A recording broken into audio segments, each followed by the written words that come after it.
I never thought she'd see you two together. Nice to see you again, Traveler and Paimon. Oh, we're not interrupting anything, are we? Not at all. I wasn't in the middle of an interview or anything. I was just asking Miss Kuching about purchasing a kite. Kites? Okay, so the theming is around kites this year. A kite? Are you buying some regional specialties to bring back to Fontaine? Well, yes. And... It seems you haven't heard yet. The theme of this year's Lantern Rite is kites. Oh, so that's why Paimon has seen so many floating in the sky. Liyue Harbor is always changing, so it is only fitting that Lantern Rite should change in turn. The Qixing believes it would benefit Liyue to build on our own cultural foundation by embracing the technologies of other nations. After all, it is said that the stones of another mountain may serve to better polish one's own jade.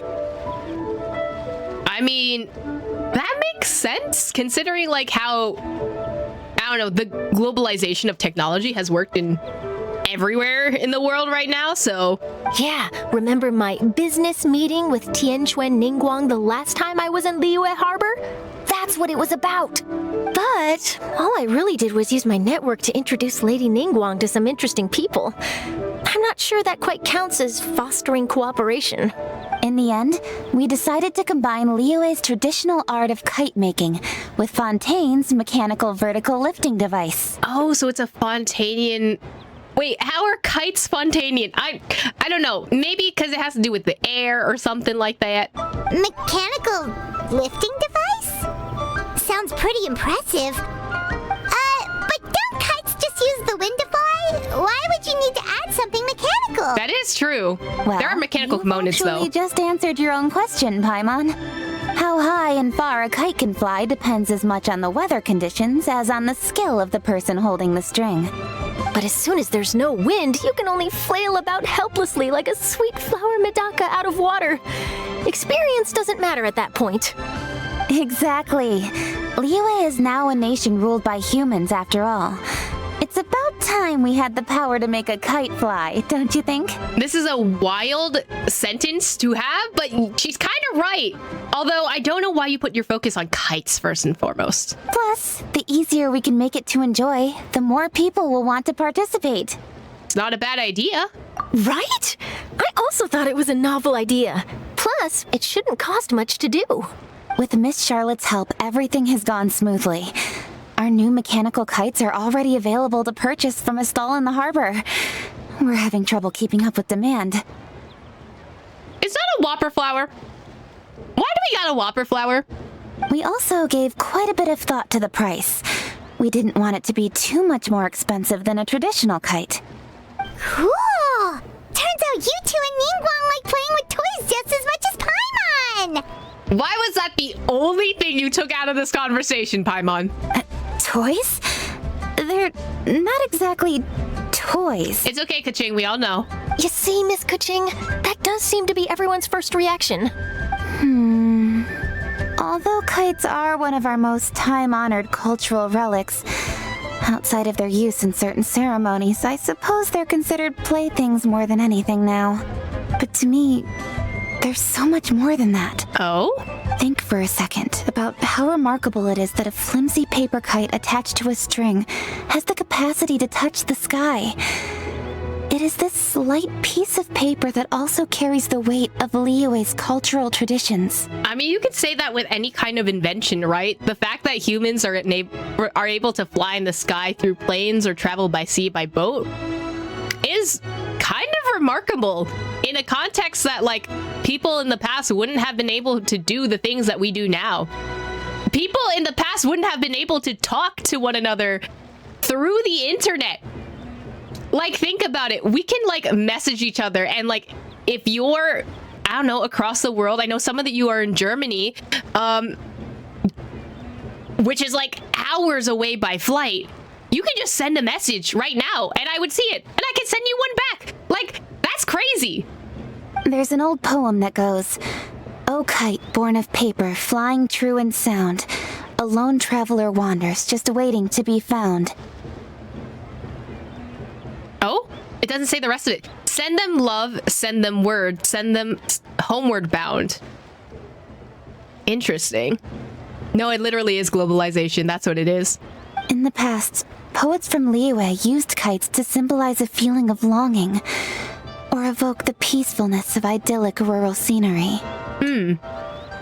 If the people of today can derive enjoyment from this activity, they will not only be more likely to better appreciate the tradition, but also to pass it down to the people of tomorrow. That's the Kuching we know, always thinking 5 steps ahead of anyone else. Well said, Miss Kuching. I've learned quite a bit myself. As long as you're willing to listen, I'm happy to share. I also know quite a lot about the various folk traditions related to kites. For example, whenever a kite blew away, people would say it was the Adepti that summoned the wind to take it away as an offering. That way, you can turn an unfortunate event into an auspicious one. Oh, that's kind of sweet. I mean, it's kind of the same way as, like, people saying that, oh, if a bird poops on you, like, it's considered good luck. I guess it's, like, the same thing. It's just like, oh, yeah, you might have gotten shit on, literally, but it's a good thing, you know? What about something more fun? Do you know anything like that? Not the what about something more fun. Paimon, I want to listen to history. What the hell? More fun. Let me think. Oh, I suppose we should first talk about how kites are made. It's another one of our precious forms of traditional craftsmanship.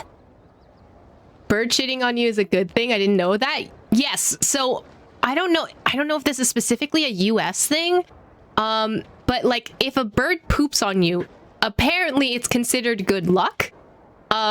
Which is kind of the concept that Kaching was talking about, where having a situation that is kind of not so fun, which is a bird shitting on you, and then saying like, oh, it's for good luck, and turning it into a more auspicious thing.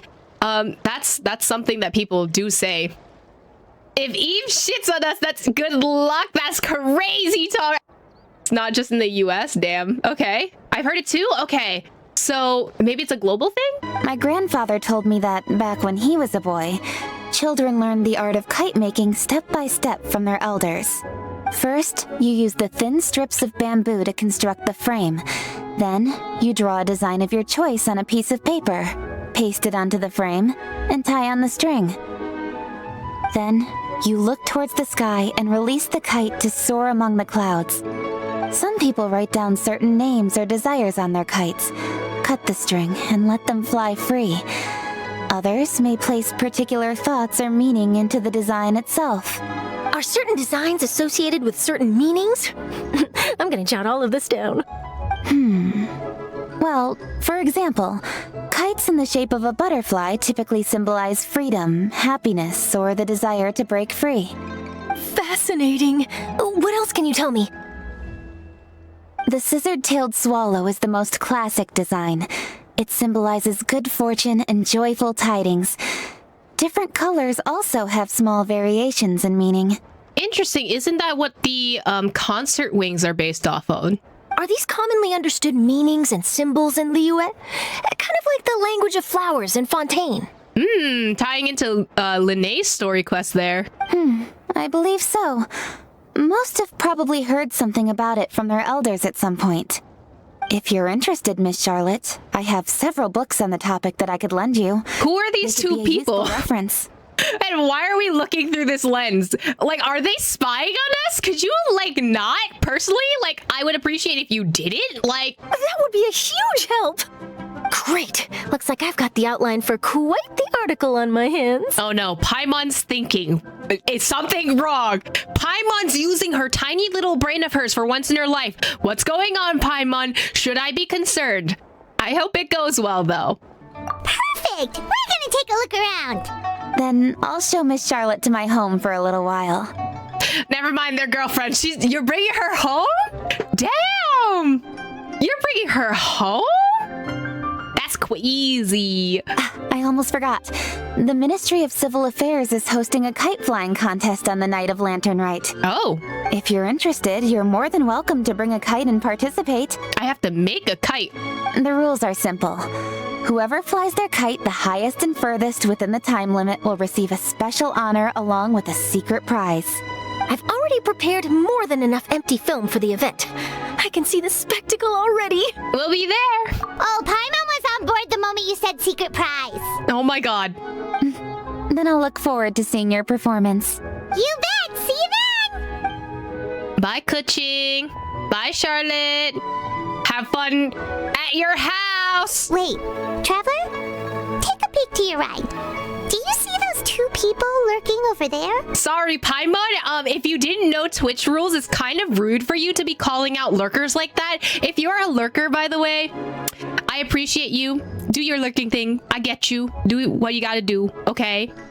But Paimon, stop calling out the lurkers, okay? But I see them.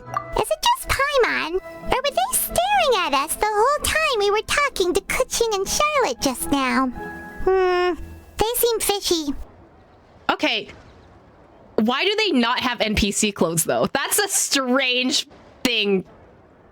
Y'all are weird. Y'all weird. Just a little bit. The Qixing do attract a lot of attention. I mean, Kuching has a lot of power. Huh.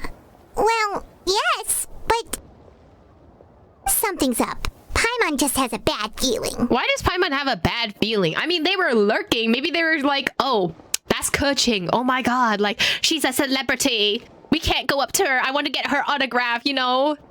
Do you think they could be treasure hoarders? They always seem to be stirring up trouble during Lantern Rite. I'm sorry, they're too colorful to be treasure hoarders, okay? Oh, Paimon's sick of waiting around for something bad to happen. We should strike first, you know? Oh my god! Foil their plans before they even begin. I have never seen Paimon move that fast. Paimon literally do got the zoomies. She went noom. You go right, Paimon will go left. No, what? Paimon! Can't we just talk to them? The Orioles, Bask in Spring, something auspicious. I cannot read. The Orioles, Bask in Spring, the heavens present. Please take a seat. That's a lot of words. Who is this person? It is with such an air of urgency that you appear before us. Your comportment suggests you believe us to have committed some heinous crime. How did you hear that? Perhaps you could enlighten us as to your intentions. That's Zach Aguilar. Is that Mooncarver? Wait a minute. Why did Mooncarver and Mountain Shaper get NPC models? That's Zach Aguilar. That's 100% Zach Aguilar. That's Mooncarver and Mountain Shaper, isn't it? Whoa, where did this fuddy-duddy come from? You should be the one doing the enlightening, buddy. Yep, that's why they give them NPC models. Oh my, who did Mooncarver and Mountain Shaper dirty like this? Why they have NPC models, but Xianyun be looking fine as hell? I'm sorry. What do you mean we can't play Mooncarver and Mountain Shaper? I would love them as drops. Don't think we didn't notice you eavesdropping. One look and we could tell you were up to no good. Tell us everything, starting with your name. My god, not the starting with your name. Paimon's so accusatory. I think we've been in Fontaine a little bit too long. Maybe we need to step down from power, you know? One bears no secrets before two such as yourselves. You stand in the presence of the mighty and illuminated Adeptus, Mooncarver. I really like the color of his eyes, though. For the purpose of this foray into the mortal realm, however, you may address one as Hojong. Hozong? Hojong? Okay. I'm going to forget that. I'm so sorry. You kidding? She went so fast. He's got his head stuck so far up Oh! the clouds. There's no way he'd humble himself down here with the rest of us. That's crazy talk. You may want to hold your tongue, Paimon. I really love his voice without the echo. I'm sorry. His voice is really, really nice. I mean, Mooncarver's voice is nice too, don't get me wrong, but knowing that it's Zach Aguilar and it's him doing his like low deep voice, I'm just like, I'm a little bit thrown off. But like, Mountain Shaper's voice is nice. Don't think that Paimon is gonna believe you just because you know her name. Let Paimon guess. You're supposed to be Mountain Shaper, right? Bro's just, look at the bags under his eyes. This poor man is just trying. Indeed. Mooncarver and myself have descended upon the mortal realm for a visit. The two of you may call me Jiahu. Jiehu? I don't know if that's how it's supposed to be pronounced, but we'll go with it. Looks like you did your research. But in our experience, the harder you try to lead us on, the more likely it is that we've got a big fish on our hands. Paimon, are you okay? We'll go straight to the Millilith and have you arrested for impersonating a death guy. That's such a big jump. Paimon, slow down. We know what they sound like, and they sound like Mountain Carver, Mountain Shaper and Moon Carver, okay? Just chill, Paimon. Preposterous. Utterly preposterous. If you really are who you claim to be, perhaps you can prove it. Right. Tell us something that only an Adeptus would know. And it better not be some common knowledge that any person on the street could tell you.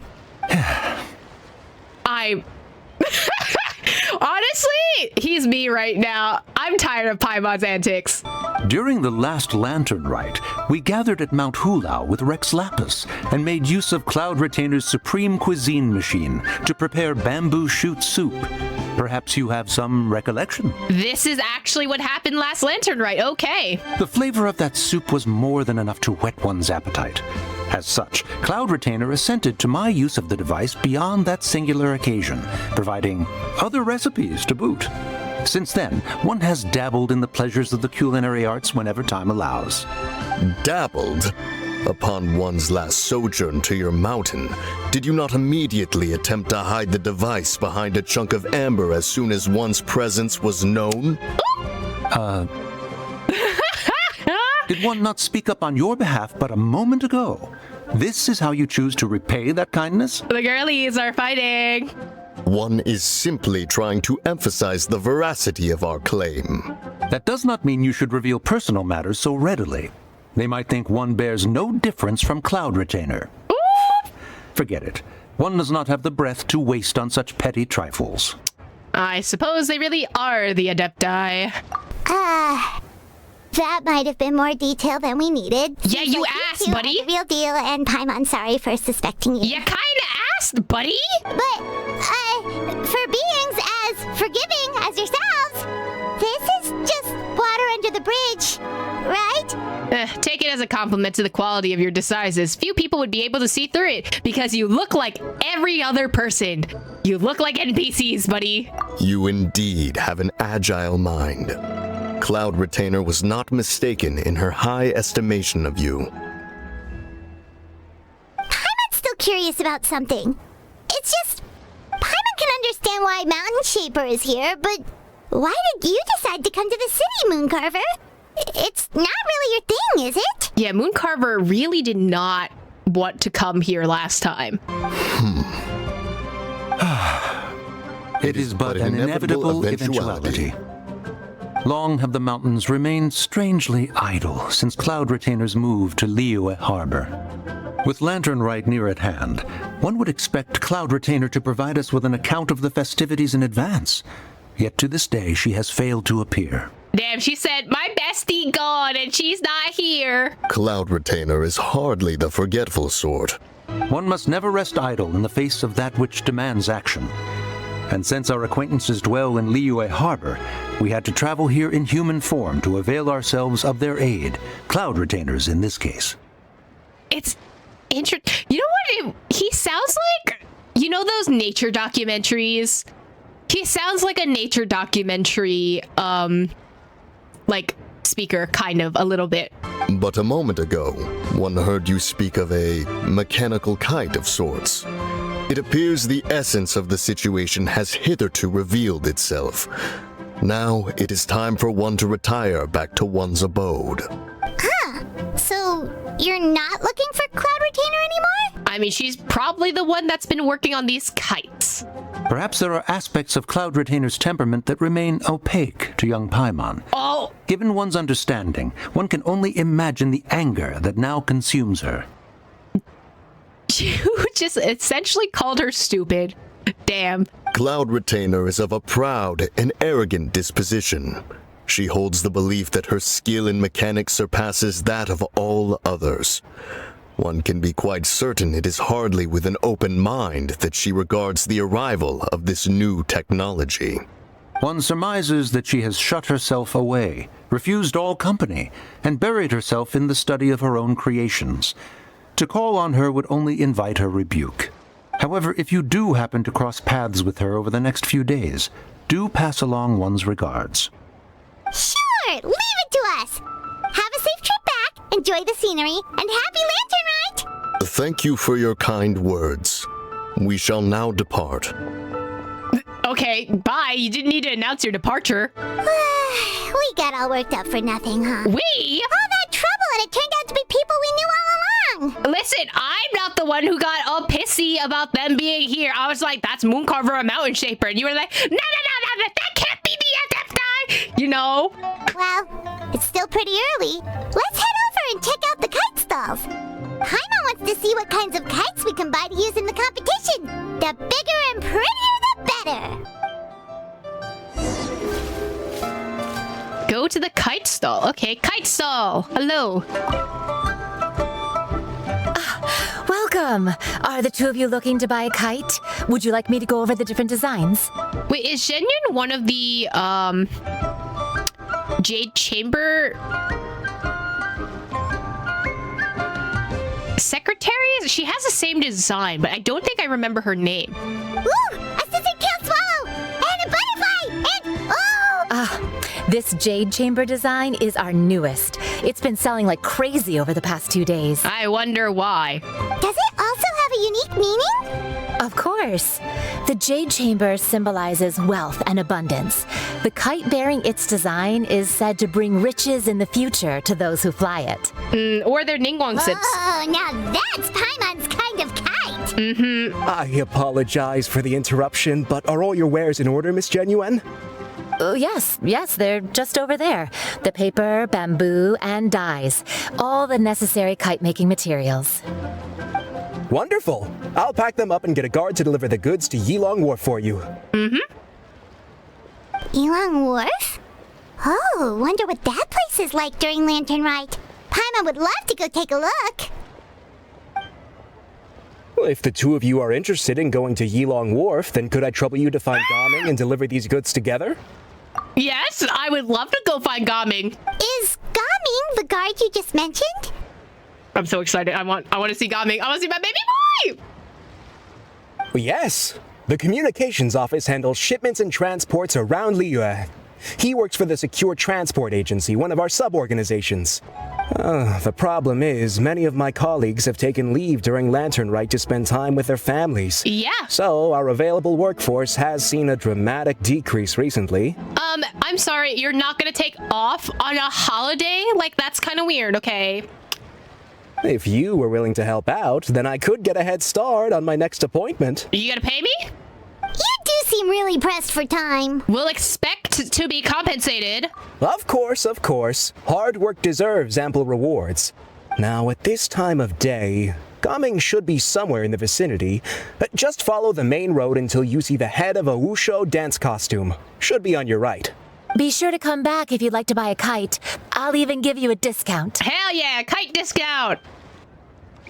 Gaming. Wait, do you see anything? By the way, do you know my aunt? Everyone calls her Granny Shan. No? I've heard her mention Gaming before. Apparently he's a nice, outgoing fellow and all-around good guy. I'm excited to meet Gaming. Mr. Gaming. Hello, my Canto boy. Where are you? Oh, cutscene? Wait, I thought we had an agreement. Loser buys dim sum tomorrow? Look at you. Scowl like that for much longer and your face might stay that way. I love him already. Hey now, don't be upset. How about this? You extend the invitation and I'll pay. Oh? No way, Gaming. You're always the one picking up the tab. I'm not trying to be a sore loser. I just didn't expect you to come from behind to win like that. That was nothing. All in a day's work, friend. My son! My baby! Perfect, Gaming is here. Gaming is here! Sorry to interrupt, Gaming. We just spoke to a guy from the communications office who needs you to deliver some goods to Yilong Wharf. Oh, Must have been Longzhou. Looks like I've got work. Gotta go. Sure, go do your thing. Let's have a rematch when you get back. I won't let you win so easily next time. He's so cute. Alrighty, you can hand the goods over to me. Must have been heavy hauling them all this way. Let me take them off your hands. It wasn't that bad. It's just some kite-making materials. Plus, we didn't have to walk very far. Kite-making materials. I see. Oh, why did you sound so sad when you said that? Is this trauma impact again? I'm glad it wasn't too much trouble, Paimon. Still, I owe you one. Ah, and you must be the traveler. It's nice to meet you. Thanks for your help. I love him. Huh? You know us? There probably aren't many in Liyue who don't. I've heard quite a bit about you two. You're quite well known around these parts. Oh, and please excuse Longzhou if he forgot to thank you. Take my thanks in his place. It's okay, Gaming. He's a good guy. He's just been super busy lately, running around from place to place. Don't be too hard on him, yeah? Nah, you're good. No thanks necessary, buddy. So, you here for Lantern Rite? Yeah? Oh my god, he's a chatter! Oh my god! He's such a good conversationalist! We are famous, let's be real. Yep, it's always so lively this time of year. We were actually hoping we could tag along to Yilong Wharf and have a look around. Perfect! We'll go together then. I'm good with directions, so just follow me. Oh, thank God. Trust me, I know my way around. We can exchange stories, tell jokes, or just chat along the way. I love him so much. Oh, and there are a couple of good places to eat along our route. We can stop and grab a bite when it's time. That's the way to get to my heart. We're having dim sum together already! We just met! I love him. I love him so much.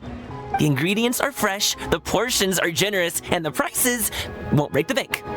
You can order anything, and I promise you won't be disappointed. Nah, I got you, homie. If you're gonna treat me out to food, and let me pay for it, okay? I got you. Order anything? Paimon, relax. You do not order everything at the dim sum, okay? You gotta take it portion by portion, okay? Don't waste food. Paimon seems to be drooling already. Hey, did you really have to call Paimon out like that? I always do that. Excuse me, if they're gonna, like, know what our relationship's like, okay? They gotta know how we are together, you know? Don't worry, I understand. I joke around like that with my friends, too. It just shows how close you are. Aww. Do you need to pack anything up before we hit the road? I can wait. Nope, our things are always packed and ready. We're pretty much travel experts at this point. Oh, that's right. Then let's get going. If we run into any trouble, you can count on me to protect you. I am a guard, after all. We just met and you're already saying that you're willing to protect us?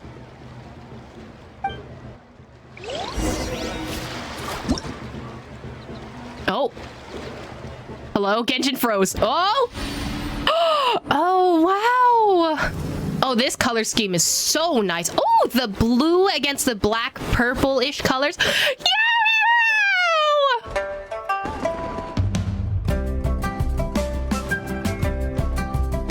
I love her. What's this? He's so cute! Oh my god, I love this. This is very reminiscent of like Cantonese like banner designs for us. Ooh, the docks are just a bit further. Uh-huh. One step at a time. Hang in there. Okay, we're getting there.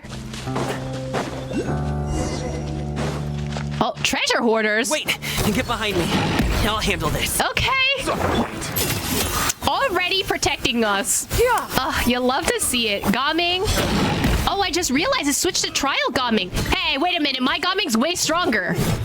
Hold on. Stop it now. Give me my Gaming.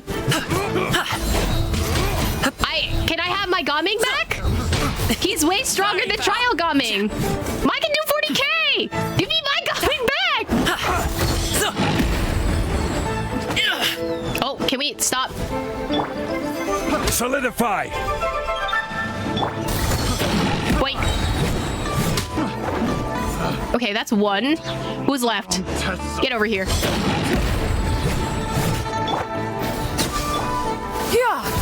Woo! Oh my god, why am I lagging? That's crazy. Order guide you. Gather. I also got frustrated with the trial. No, like, my Gaming is way stronger. Congratulations! This Gaming only does 14k. I gave him my strong, like, flower pieces and, like, my pyro stuff. Alley-oop! Picked the wrong test subject. Seems like we really can't go anywhere without running into treasure hoarders, can we? Yeah. Yeah, it's not uncommon for deliveries to get intercepted. That's why this job needs guards like us. Paimon was impressed by your moves back there. You seem like a real pro at your job. Oh, that's not a skill I learned on the job. It's just a hobby. Aww. Have you ever heard of wushu dancing?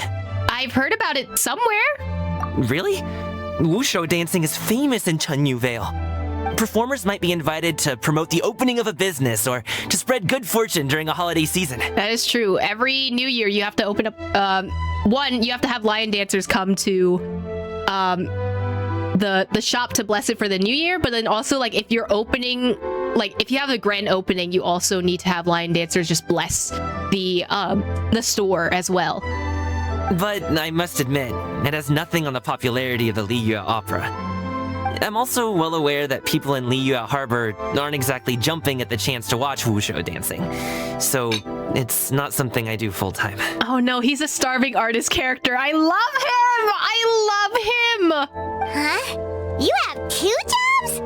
How do you have the energy to do all that? Paimon, don't look at me, okay? It's not that tiring. You just have to take a rest. You do have to kind of just take a rest. Paimon gets it, so you must sleep a lot then. No, actually, we don't sleep a lot because we're working all the time. Actually. Not really. Just yesterday, I stayed up all night playing cards. Yep. Oh. Let's go. The docks are just up ahead. I would like Hoyoverse to shut up and stop calling me out. I would appreciate that a lot.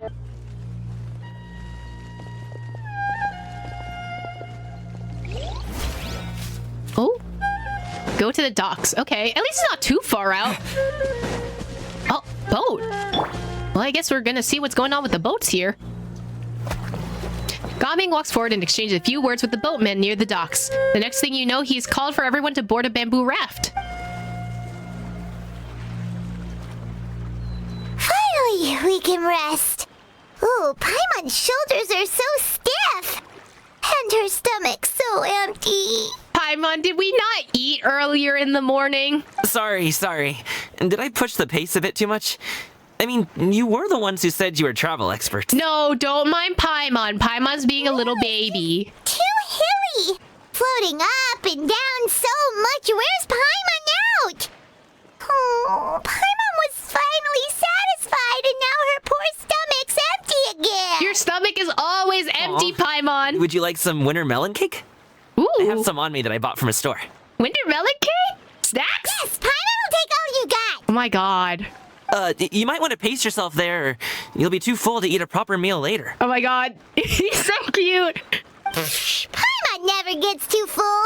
Just like you apparently never get tired, no matter how far you walk or how many jobs you work. Shut up, Paimon.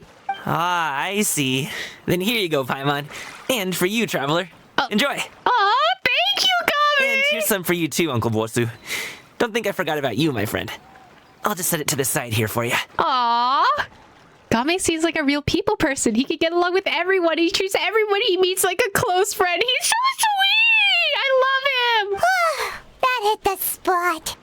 Paimon thought she was going to starve to death for a minute there. Paimon, do I not feed you? That close of a call, huh? I've been eating winter melon cake ever since I was a kid. You can buy them from all sorts of places, whether it's a small vendor on the side of the road or a big restaurant in the city. But each place produces cakes with a slightly different flavor. If you like these ones, I can give you the address of the shop I bought them from. Yes, I'll please. Just have to check when we get back. Yes. Oh, all my jabbering must be making it difficult for you to enjoy the scenery in peace, huh? Don't be afraid to tell me to zip it for a little while, okay? Really, I won't be offended. No, Gamin, keep yapping. I love when you yap. Paimon is kind of enjoying listening to your chitter-chatter. We love Gamin Yap Impact. Aw, a fed Paimon is a happy Paimon, huh? I love him so much. He's my son. Paimon could be in a good mood anytime she wants. Sure, Paimon. You slowly lose yourself in the beauty of the surrounding scenery. Before you know it, you're greeted by the sight of Yilong Wharf. That boy is my son! Oh my god! I love her so much!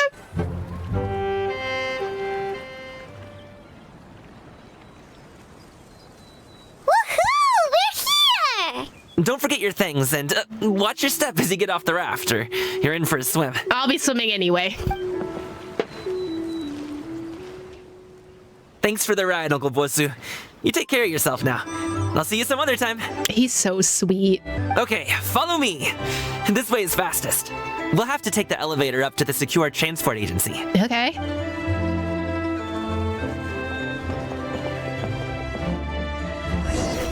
What elevator?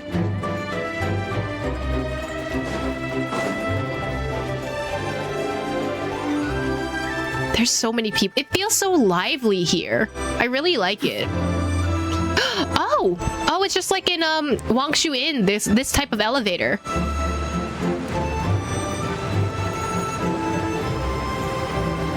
Whoever Game ends up with being for the best boy for real. No, literally. I know he's been shipped with Chongyun so far, but I don't know who else he's been shipped with, honestly. Okay. This is really nice. And the reds and the oranges. They complement the browns of the woods. Hey, slow down. I'm begging ya. Are you okay? What is it? No one's gonna try any funny business when the street is this packed, right? No matter how many... Are you okay? The trip, it's still... Does he need a break? Oh, well... how should I put it? Come on, spit it out! Do you see that group of people over there? Which group of people? Those are my relatives. Oh, we're avoiding your relative? Okay. I got you, got me. I know what you're talking about. Okay, we gotta sneak. Wow, you sure have a big family. Once they start buying things, they won't stop perusing till it gets dark. This is bad. They're your family, not your arch enemies. What's there to be afraid of? Unless... Oh, did you do something horrible to them? No. Paimon, you don't understand. You have to avoid the family members, especially around New Year's, okay? It's time to sneak around. I got you, Game. I know what you're talking about. Sometimes your family can feel like arch enemies. I can actually relate. No, honestly. No, it's not that. I'm just not that good at dealing with my family. It's okay. I got you, Game. It's fine. It would be best if we could steer clear of them. Okay. I'll explain more when we have the chance, but right now, we've got a job to do. I got you. We'll sneak past them before you get roped into conversation, because that's also really annoying. The left side looks pretty packed. Let's go straight. Don't look at me. Slow and steady wins the race. Oh no, Gaming's granny is crazy. I'm blocking the boy. It's fine. It's okay. They won't see you. You're fine. I'm covering you. I'm watching you like a hawk. We're just conversing, two bros chilling in a hot tub 5 feet apart because they're not gay. You know, we're not here. No one can see us. We're just two bros, two average travelers walking about. Let's wait here for a second. Maybe my aunt will leave. Oh no, the auntie. It's okay, just let the auntie leave, it's fine. I think we're good. Unless, oh no, she's turning the corner. Oh. She's good. Let's go. Okay, if we need to go to the left, we should be fine. I got you. We're just chilling. We're just two bros. There's no one here. We're fine. Where'd she go? Where'd the auntie go? She disappeared. Turn left. Run. Yeah, run. We're not here. To the right and... Wow, you guys are good. I'm impressed. We definitely didn't sneak away from any government officials before, okay? That's something, you know. Oh, winter melon cake to be exact. You really liked it, huh? Ooh, you know what? I'll buy you a whole bunch and pile them so high you could swim in them. Oh, you don't need to do that, Gaming. I appreciate you, though. As long as you don't wind up drowning, Paimon. Hey, Uncle Jirgwe. These are my friends, the Traveler and Paimon. They came to deliver some goods with me. Hello. So I guess I'll go ahead and take these over to Uncle Yongzan then? Yes. Thanks for your hard work. I should thank you both for your trouble as well. Please take a seat and rest for a bit. I'll prepare some tea. No need. We'll be off soon anyway. Hey, we're already here, aren't we? No harm in taking a load off for a bit. Plus, I know the Secure Transport Agency has some great Songhua tea stashed around here somewhere. Oh? I promise you, one sip and you'll be hooked. Okay, you telling me on some good tea, huh? I'm down. Anyway, you just sit down and relax, Uncle Jirgwe. Who would I be if I just sat here and let you go through all this trouble? Leave this to me. I have to be up and about to drop these goods off anyway. What's a little extra time on my feet? Oh, you aren't too picky, right, Traveler? I know Paimon prefers things on the sweeter side. How do you already know this? The tea too long. And I'll add some dim sum pastries on the side. Get me some char siu bao, some lobako, and a hagao, and you're all good, my guy. Aw, you noticed what Paimon likes? He's so sweet! How long have you two known Gaming? Literally for like 30 minutes, but I love him already, okay? Oh, not long at all. We just kind of tagged along on his trip to Ylang Wharf. He's just a super welcoming guy. We became friends, you know, just like that. That's just how he is. He's the attentive sort. Really knows how to look after his own. A while ago, one of our guards had to take off work. Said his joints were hurt due to the rain. Gaming personally went all the way to Boo Boo Pharmacy to get some medicine for him from Dr. Baiju, then traveled through the night to deliver it back to him. Oh. That young man has such a good head on his shoulders. How can anyone not love him? If you don't love Gaming, we can't be friends, okay? I mean, there is his dad, but, well, ask anyone else. He has daddy issues. Oh no, baby, sweet baby boy. Uncle Yongzan says he doesn't have the personnel to spare for this delivery right now. So what do you think, Uncle Jirgwe? Should I go ahead and deliver it instead? This poor baby would get taken advantage of by companies so much, you know. It feels like we've troubled you enough already. You need a rest, okay? It's kite-making materials, though. Could be for a kid. Oh. I'm sure the sender wants it delivered before Lantern Rite. Oh, by the way, here, have some tea. How'd you make tea on the way there? The refreshing aroma and lingering taste of Sunglo tea. All right, then. Deliver it if you want to. Ooh, are you free in 2 days? How about we grab some dim sum from Shinya Kiosk? My treat, and don't even think about trying to pay. Nah, Gaming, we're gonna pay for the food, okay? This is war now, okay? You treated us to some tea, I'm treating you to some dim sum, okay? This isn't a negotiation, I'm going to pay for it, okay? Whoa, that's way too generous of you. Don't mention it. Just think of this as a thank you for all your help. Besides, the thing between me and my family, it's a long story. It might take some time to tell. Sounds good. Paimon never says no to free food. See you at Shinya Kiosk, then. All right, then I'm off. See you in 2 days. Oh, and Paimon, make sure not to eat too much before then. Don't say I didn't warn you. Is he underestimating Paimon? She's just gonna have to show him how much she can really eat. Don't take advantage of Gaming's generosity. Anyway, is Gaming's family situation really that complicated? He has such a happy-go-lucky personality. Plus, he's an enthusiastic and diligent worker. It's hard to imagine a guy like that being troubled by much. I mean, I feel like personally, from what I've experienced, the people who are the most happy tend to have very, I don't know, like they usually are troubled by a lot of people's like problems, either like through family or friends, or like they had to have a like normally a kind of sad or troubling backstory for them to like be be genuinely this happy and like see the brighter side in life, you know? Usually the sunny dispositioned person tends to have had a very upsetting like backstory or child life to kind of make up for why they're so sunny and like happy all the time, you know? How should I put it? Since he already plans to tell you himself, you don't need an old man like me to add my 2 cents.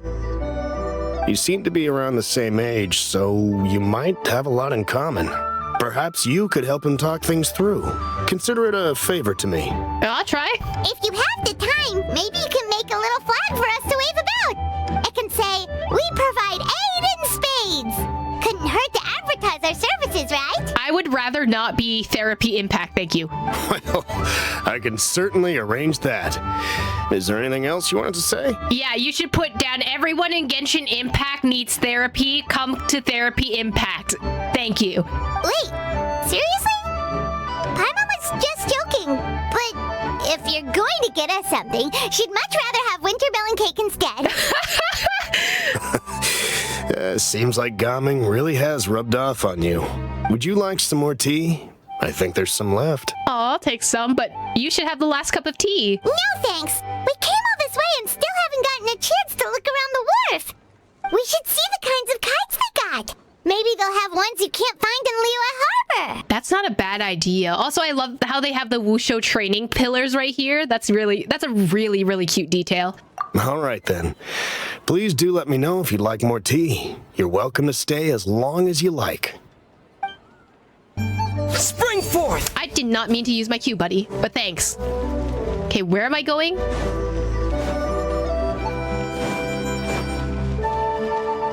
Explore. Okay, I'm exploring.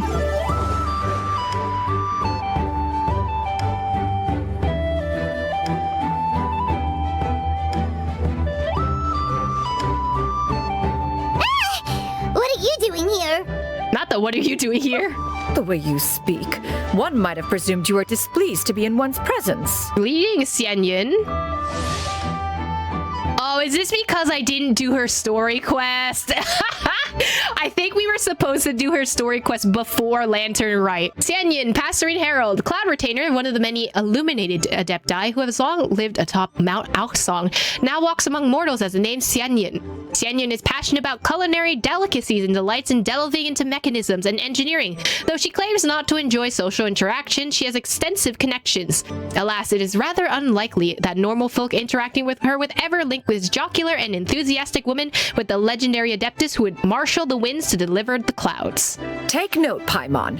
You could learn a thing or two about how to respect your elders. Ugh, starting on the elder stuff already, huh? Shouldn't you be back in your cave tinkering away at some kite-related thingamabob or something?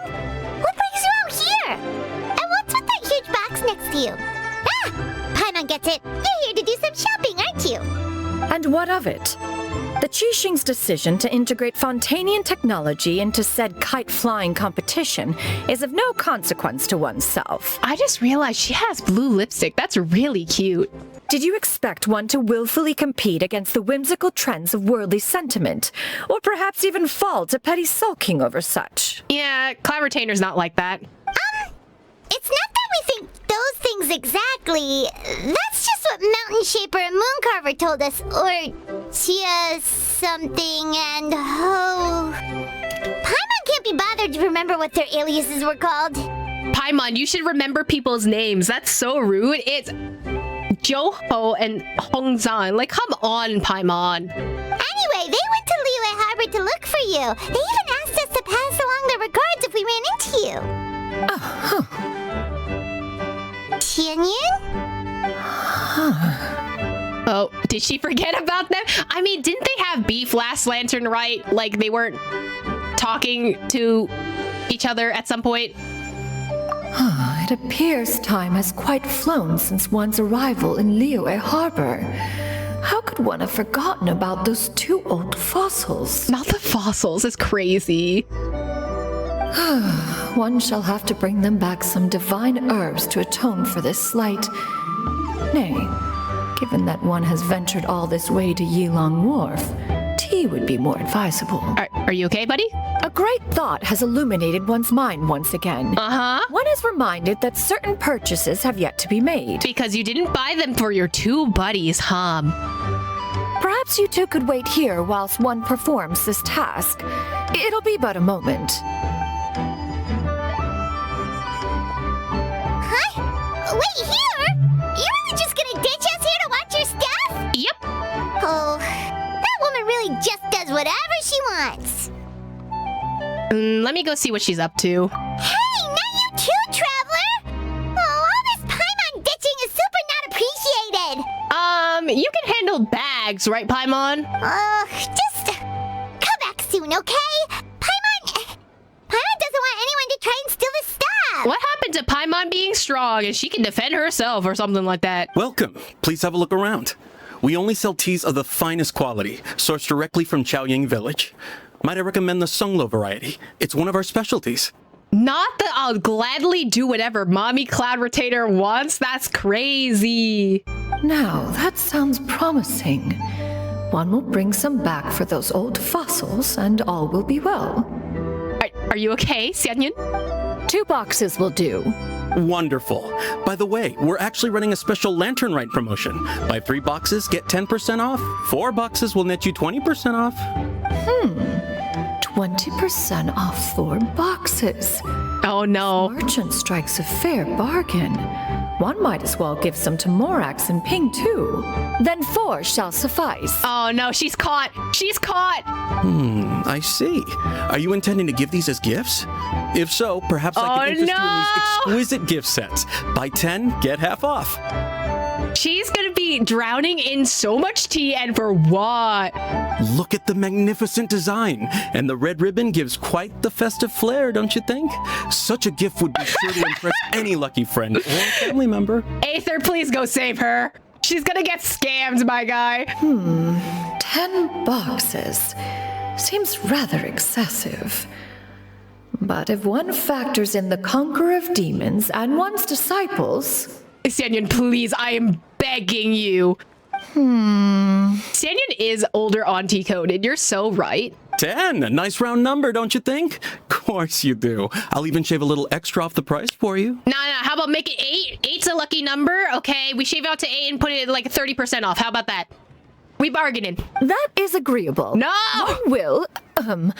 I will have these boxed up then. Please, Xianyun, how do you have the money for this? Of course, right away. Oh, interesting. Fontaine-style clothing? Hello? I see you have quite the eye for fine items, mademoiselle. No, she's gonna get scammed, bro! Wares might also be of interest to you. Please, she's gonna get scammed! No, she's shopping. Like, her money's gonna be gone. Xianyun wanted to get presents for a lot of the Adepti. So sweet. It is sweet, but also, please, Miss Ma'am, you're gonna get scammed. I'm a toy merchant from Fontaine. You'll get nothing but the finest and most intricate clockwork toys Mora can buy here. Each one sure to be a source of endless amusement.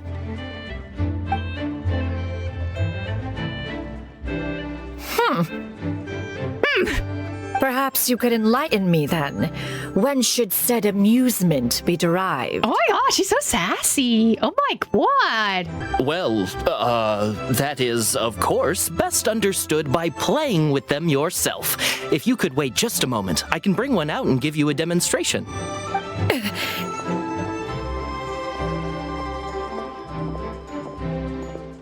Oh, hello? There is no need for that. Mademoiselle. Give me your newest and finest model, and be sure to package it securely. Huh? Ah, of course. Here you go. The instruction manual is... I can do without. Thank you.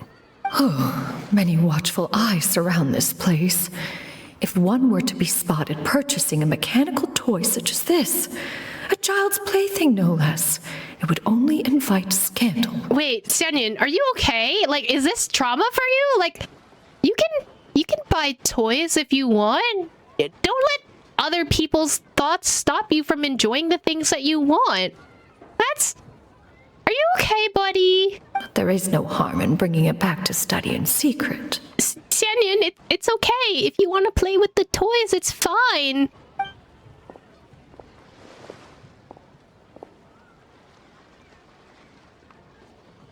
I should head back before Sanyan notices.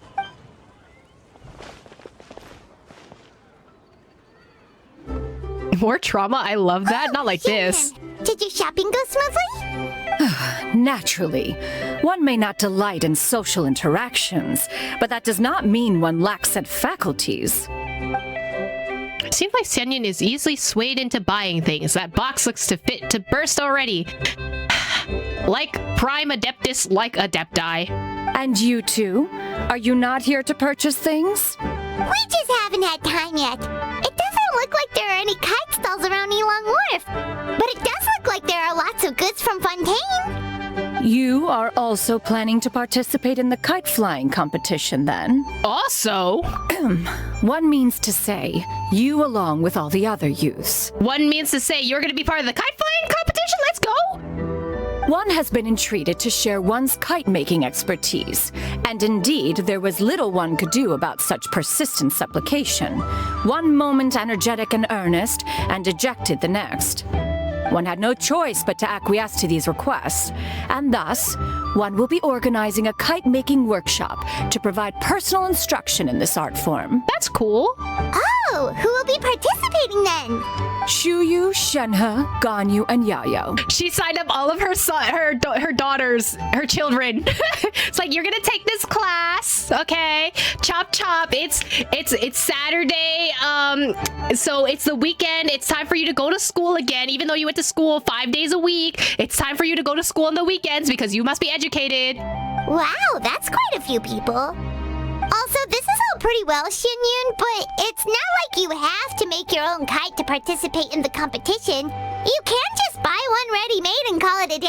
I feel like she's gonna take offense to that because she has to invent it, you know? Huh! You speak of those equipped with the mechanical lifting device, do you not? 'Tis nothing but a crude piece of mortal machinery. But you're curious about it, right? The mechanism that one has developed was the fruit of millennia of meticulous study. Let us not speak of the source of the mechanism's power, but rather its structure. It is composed of materials as light as bamboo and as strong as iron.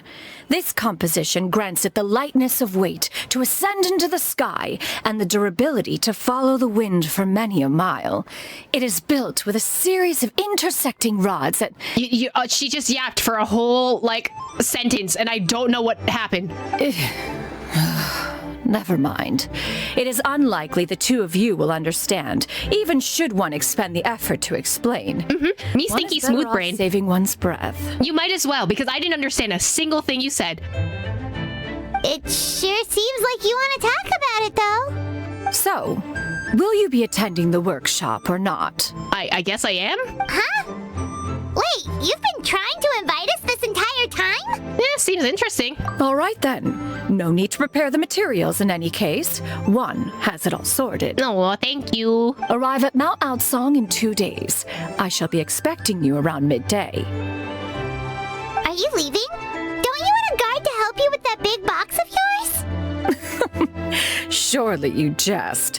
One goes as one pleases. For what reason would one need to rely on another? Girly Pop, you just asked us to watch your bags for you. Okay. You could have done this the entire time. It can float? What kind of invention is that? Also, can I have one for luggage so when I travel, I just can float? One calls it the floating toting device. I love that name. Huh. She seems pretty proud of that one. Look at her walk down the street. She seems so confident, but everyone around her is looking at her all funny. Paimon wonders... never mind. Listen, Paimon, people who wear very eccentric outfits, people will stare. If you're ever in cosplay in public, you know the feeling. It's literally just this. But anyway, that box of hers seems to be full of those mechanical lifty thingamabobs. Not the Paimon was baking or anything. She just, got a bit unsteady for a second and accidentally brushed the embroidery on top. And wouldn't you know it, all the stuff inside almost came bursting out. Paimon even went out of her way to keep it all together. What will I do without you, Paimon? All Paimon say is that Shenyun sure does try hard to save face. Listen, she's a boomer. Let her be. It's honestly part of her character design. What did she call it again? A crude piece of mortal machinery? Paimon bets she just can't wait to take it apart and see how it's made. That sounds like something she would do. Totally. We should probably act like we didn't see anything, though. You know, in consideration of her feelings and all. After all, that is the propriety with which one should comport oneself. When it comes to an elder, right? I guess so. Oh, this shot is so pretty. That's Act 1? Oh, you're here early. I just ordered. The food should be out in a second. Sit down, sit down. Let's all take a seat. Here, hand me your cups. Oh, is he doing the tea thing?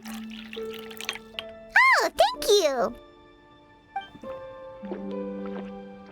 Wait, you weren't supposed to drink that, Paimon. Oh, is he washing the bowls? Oh my god, wait! Oh, that's such a... Man, that hits right in the childhood for me. That was for you to rinse your utensils. Yeah, you're supposed to rinse your utensils with the first pour of tea. Oh, I love that they added this detail. Also, I love this face from him. That's a thing? Yes. As you talk, piping hot dim sum dishes arrive at the table one after another. Oh, I miss dim sum. I want dim sum so bad right now. And just when you think all the dishes have been delivered, the hostess brings over a generous bowl of seafood congee. Oh man, you got seafood congee for free? Oh! Wow, so much delicious food. Do you really eat all this just for breakfast? Yes! That's just how we do it where I'm from. Most of the time, though, I don't eat lunch after dim sum. Yeah, you just eat the dim sum and then you wait till dinner. Oh, that's good to hear. Paimon doesn't need to worry about holding back then. Eat! If it's not enough, we can always order more. Oh, and there's tong soy coming as well. I don't usually have that in the morning, but, well, since everyone's here, I just had to order it. Wait, okay. Okay. Is it just me, or is it like kind of a sin to order tong soy during dim sum? I feel like that's a dinner thing and not like a lunch dim sum thing, you know? I'm not judging Gaming, but also I'm a low-key judging. What about you, Traveler? Is the food to your liking? Want some more seafood congee? Let me refill your bowl. It would be, okay, if someone's offering to refill, then, listen, he's, I think he's the youngest. Is he the youngest? I don't know. So he would have to refill my bowl, right? I think so. Paimon's gonna take you up on that. Fill it up nice and full and make sure she gets a few extra shrimp. Thanks! Everyone picks up their chopsticks and begins to dig in. Each dish tastes like exquisite and uniquely flavorful. You slowly start to relax as you enjoy the pleasant conversation over a satisfying meal. I miss dim sum so much. I want dim sum now. This goes on until even Paimon can't eat another bite. So full. That meal was so satisfying. It even gave Paimon some extra brain juice. Wow, Paimon gained 1 brain cell from this conversation. That's crazy. Oh, listen. Paimon's figured it out. Figured out what? Let's think about this for a second, Gaming. You invited us to this awesome restaurant and ordered a whole table full of expensive dim sum just for the 3 of us. Well, you must be hiding the fact that you're some young master from a rich family. I don't think so. Like, I feel like a lot of people, like, according to dim sum rules, like, you just treat everyone to dim sum. That's kind of just like the gathering thing, right? I don't think he's a young master of a rich family. He's not Xingqiu. That would explain why you try to keep your friends and family away from each other. I know. Are you confusing me with Xingqiu? Yes. Huh? You know Xingqiu? You sure know a lot of people. I mean, he has to deliver stuff to a lot of people. I mean, he's just like Kirara in that way, right? Well, when you're on the road as much as I am, you hear all sorts of rumors. Sometimes they're true, sometimes they're not. What it comes down to is being able to tell the difference. More often than not, that means knocking on some doors to find out for yourself. You've had to barge into Xingqiu's house at some point. Did you find Chongyun in there? Oh, you truly are a man of many talents, young Master Gaming. Not the young Master Gaming is crazy. Okay, enough with the teasing.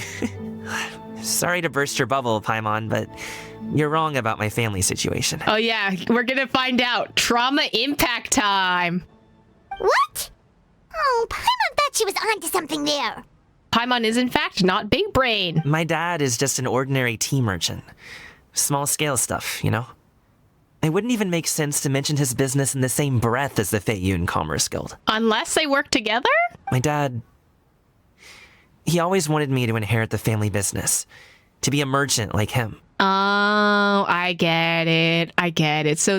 So Gaming's the type just like, no, Dad, this isn't your I don't want to live out your dream because I have dreams of my own, you know? But that's just not who I am. It's not who I ever wanted to be. Gaming always seems so happy and carefree. This is the most serious I've ever seen him. This topic must be very important to him. Have you ever talked to him about it? You know, about your interests and aspirations and stuff. We're supposed to do that with our family members? And also, after that gets shut down by the family members? Because imagine living out your dreams and aspirations instead of becoming a doctor? Bombastic side-eye? Of course I have. I told him I wanted to be a wushu dancer. That I wanted all of Tevat to see what I could do. According to my dad, though, that wasn't a real job. Just a child's pipe dream. Oh my god, Gaming, I love you, my baby boy. I love him so much. Oh, he just wants to live out his dreams. Oh, that's terrible. I'm sure he thought I would come around eventually, but wushu dancing has always been the only thing I wanted to do. One day, he tried to get me to visit some other tea merchants to start building the right relationships, but I refused to go. We got into a huge fight. We were this close to throwing hands. In the end, I was so angry that I ran away from home. I haven't been back since. Oh. Don't get on my case just yet, okay? No, I'm not. It's not like I think I'm completely without fault. No, listen, I am an artist in the same breath. I get you. You gotta do what you gotta do. I get it, Gaming. It's okay. No, I know that it wasn't the right way to go about things. But you had to do what you had to do, Gaming. It's okay. But my dad's stubborn. No matter how hard I tried to convince him, it just went in one ear and out the other. There was no changing his mind. I knew talking would only get me so far, but if I made it big in Liyue Harbor, the results could speak for themselves. Gaming. But I'm sure you both already know how that's going.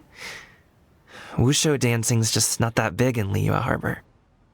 In the past, I would go door to door from store to store, asking if they would be interested in hiring a performer.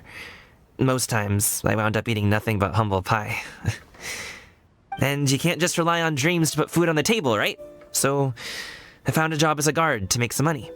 And now I have enough to get by and then some. Oh, that hurts. That hurts. You really do have to like find a way to work around your passions and like do passions on the side while you get money done. Like get a job that you're not creatively fulfilled in, but you have to do it to put food on the table. Hey, Hoyo, can you stop attacking me right now? I would appreciate that. Still, change takes time. Gotta take it slow, you know? Paimon understands. Okay, enough of all that serious talk. Our tea's getting cold. Ooh, let's do something fun this afternoon. What do you say, huh? I'll organize. Oh, you don't have to do all the work, buddy. Actually, we kinda already have plans this afternoon. We already had plans this afternoon? We told Xianyun that we would go to her kite-making workshop. Oh, bro, I forgot. Oh? Are you interested in kite-making, Gaming? Oh, no. It's just that I happen to know Auntie Xianyun. Auntie Xianyun? Auntie has no way to address a mighty and illuminated adeptus. Do you not know who she really is, Gaming? Oh, I know that she's an Adeptus. I met her during a delivery once. But hasn't she been in the city lately? She's even tried, with some limited success, to change her terms of self-address or something like that. She came to see me a few days ago to ask about luminescent dyes. A what dye? Wait a second. She doesn't plan on putting those on a kite, does she? Can you put that on a kite, actually? Is that not something you can do? It's one thing to use it on cloth, but applying it to paper is another matter entirely. Why couldn't she tell me what she wanted them for? Because she's stubborn. Yeah, she does seem to have trouble with that sometimes. It would be such a shame if everyone worked so hard on their kites only for them to get ruined in the end. Okay, I'll go with you. If Auntie Xianyun wants to use those dyes on a kite, the formula will need to be changed. Great! The more the merrier! Aww. I love that it starts with trauma and then goes into the kite making. Where is... Oh. Is that Ganyu and Shenhe? Is that my baby? Yow, yow! Oh, look at them. Good morning. Hello. Are you okay, Ganyu? Ganyu! Ganyu! Come on, wake up! Some friends have arrived! Hello, friends. Girly Pop, have you not been resting because of Lantern, right, buddy? Ganyu! Oh, I have some mint oil. Perhaps we should try that. Maybe she needs a nap. A guest at Wanmin Restaurant recommended it to me. I've tried it. Its stimulative effects are much stronger than what can be achieved from chewing on mint leaves alone.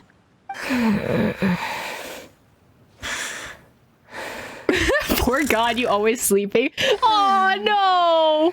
Is she ever resting? Well, the Qixing needs to give her more vacation time. That's what it is. Apologies in advance.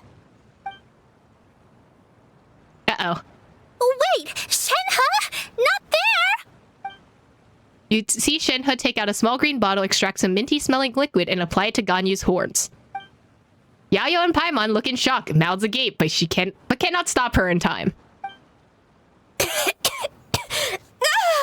Is she okay?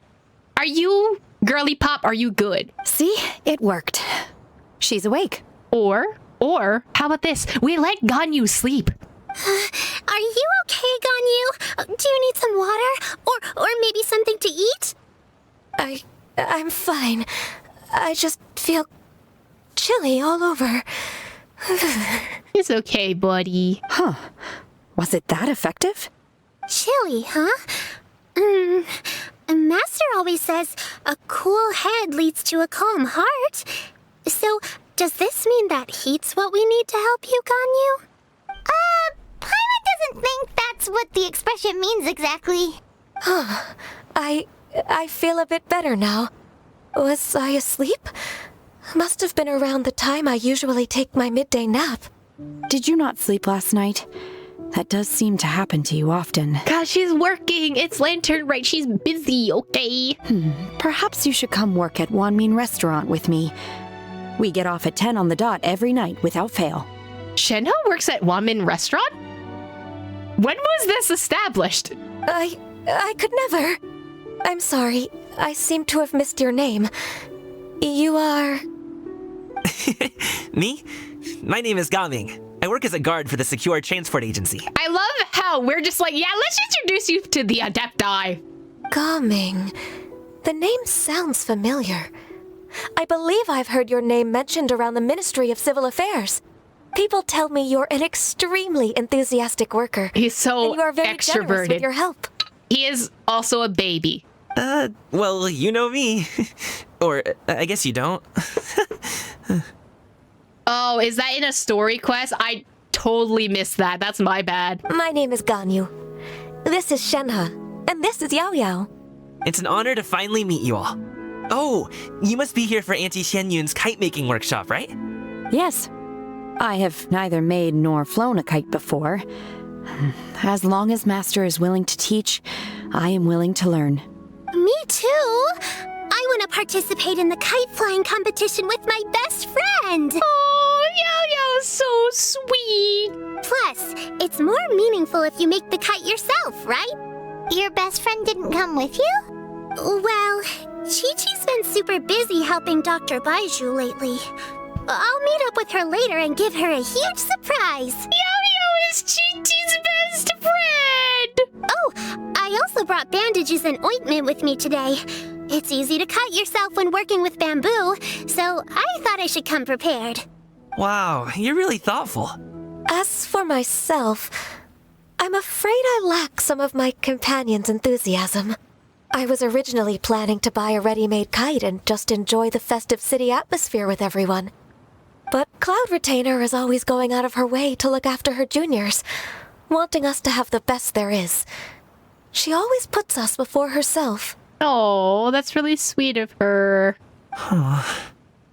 It was so thoughtful of her to arrange this workshop, so I simply couldn't let such consideration go to waste.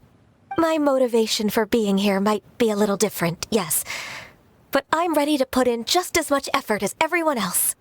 Well, we're all here, but where the heck is Xianyun? Shouldn't she be here by now? Who is it that speaks of oneself in such an ill-tempered tone? Damn! Okay, relax, miss! Damn! Oh, come on! You clearly heard Paimon! Master stopped to buy grilled tigerfish to share with everyone. Come get it while it's still warm. Oh, Paimon, sorry, Miss Illuminating Oh my god! I always knew you were the smartest, coolest, and prettiest and best. Someone as wonderful as you is sure to have brought enough for Paimon as well, right? The way that Xianyun is looking away at Paimon every turn is crazy! I love them. Anyway. Cloud Retainer sets down her bags while Shuyu hands out all the grilled fish. As everyone begins to talk, lively conversation fills the usually tranquil environment of Mount Aoksan. So delicious. Paimon's life is complete. It appears that we've ended up with quite a few participants indeed. Go ahead and divide yourselves into small groups. Can I be Gaming's partner? The materials are over here. The regular dyes and luminescent ones have been clearly marked. Use them as you see fit. As for how to make the kite, one assumes you all made sure to listen to the instructions one provided while we were eating. Yes?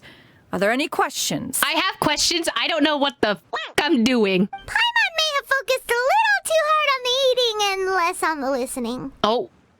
I can be the one making it anyway, because that's how things work in our relationship. Paimon knew she could count on you, Traveler. God damn it, Paimon. One will wait under this tree and avail oneself of the cool air while one digests. Do not hesitate to seek one's company if you have any trouble, questions, or simply want to chat. We're not in any hurry to get started. Why don't we go see what the others are up to? Oh, okay. So I see Shuyu partnered up with Gaming.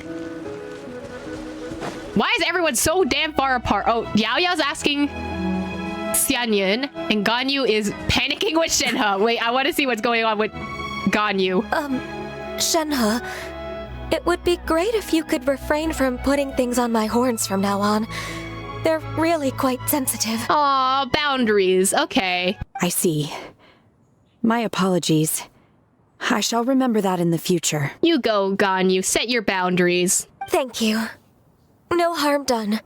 Good. Could I touch them just once more, though? No oil or anything this time. I've just always wondered what Miss Ganyu's horns feel like. Shenhe? Are we... Is this stepsistering? Is this stepsistering? Is that what's going on? Is that what's happening? Huh? Please, I told you. Just call me Ganyu. Well, all right. Just be gentle. Firm to the touch with no discernible temperature. Oh, not unlike certain medicinal plants I've eaten before. I feel weird about this. Still, Ganyu appears to be shaking like a cat whose whiskers have just been touched. I should stop. I see. I don't know what just happened, and now I feel incredibly uncomfortable. Then I'll apply the oil to your forehead next time.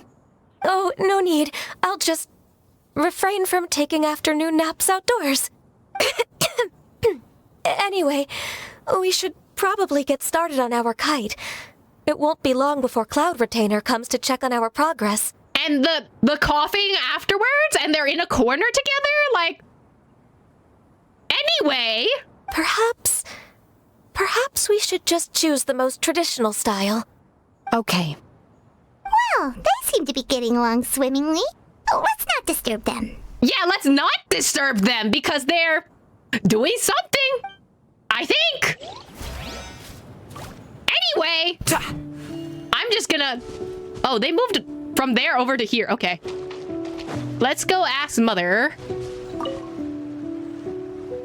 Auntie Cloud Retainer, look! Am I doing it right? Oh, she's so cute. Very good. It's Your a bird. frame is nice and sturdy. This design, is it a finch? Yep. Oh! One is looking forward to seeing your finished product. She's like a proud mama bird. What color are you going to make it, Yao Yao? I haven't decided yet. If I make it blue, it'll be more like my friends. But if I make it gold, it'll be more like me. Why not both? How does one whistle like that? If you are asking for one's own opinion, one would advise choosing gold. When giving a gift, the key consideration is the recipient's feelings, is it not? One imagines your friend would much prefer a kite that reminds them of you. That would depend. I feel like that's a very Chinese thing to do. It would also depend on the aesthetics that people like as well. So some people like gifts that remind them, like, fit their aesthetics better. But then some people would rather have gifts that, like, remind them of you. So it really just depends on the type of person you're talking about. Oh, hey, I never told you the kite was for Chi-Chi. How did you know? With age comes wisdom, child. One simply has a way of knowing things. Oh, cool. Thanks, Auntie Cloud Retainer. I'm gonna start painting it gold right now. Good. One will watch. You two seem strangely unoccupied. Don't look at me! One was under the impression that one was supposed to be doing the relaxing. Is your kite finished? No, but don't distract me. We actually haven't... Oh, she's gone! Yeah, but we're going to start, right now. Oh, bye. We just disappeared. Okay. Hey, Gaming, want to team up? Huh? But I have to participate? I thought I'd be done for the day after adjusting the dye formula. No, you gotta participate, buddy. You're that unenthused by kite making, huh? That doesn't seem like you. No, it's not that. It's just... it would take too long to explain. I guess I'll just make one then. I guess did Gaming make kites with his dad and then this is re-earthing some just like trauma? What shape should we go with? How about a butterfly? The butterfly symbolizes the desire for freedom. Perhaps that's what Gaming's searching for. Oh. What do you think, Shuyu? Is there a particular design you want? I want a swanee. That might be a little hard to pull off. True, but I still want to try. They're super cute. Okay, it's decided then. We should get started on our kite now. Let's go. Can I make a kite? First, we have to decide on the shape. Hey, what are you laughing at? I don't know what I'm laughing at. The obvious answer is to make a Paimon-shaped kite. Oh, that's not a completely crazy idea. Why? Did you doubt me, Paimon? Like... If nothing else, a Paimon-shaped kite could at least make sure you never get lost on your travels and always find the tastiest food and funnest things to do wherever you go. Maybe we're not exercising enough artistic license. Ooh, we should exaggerate this a bit. How about this? The word Paimon means the guardian angel of travelers. Oh, that's kind of cute. I'd rather make a kite of a Primogem than Paimon. I mean, technically Primo Gems can fly, or like falling to the ground, but you build the kite's frame according to Cloud Retainer's instructions. Wow! It's Paimon! Now, she's so big! What expression should we give her? Since the kite is going to be flying super high in the sky. Can we make the most derpy face? Pleased with herself, afraid, or guilty about something. I think she'd be pleased with herself. Ooh, like this? Ooh! The title of Champion Kite Flyer is mine! Yeah, let's go with that. Decided. Let's make it happen. I'm guessing she gets different expressions if you choose other choices.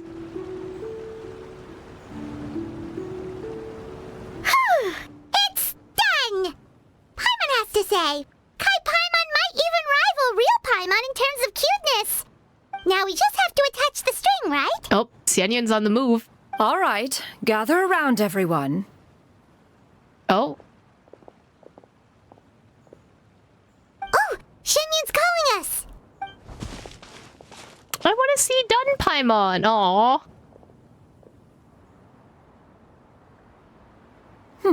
Let one take a look.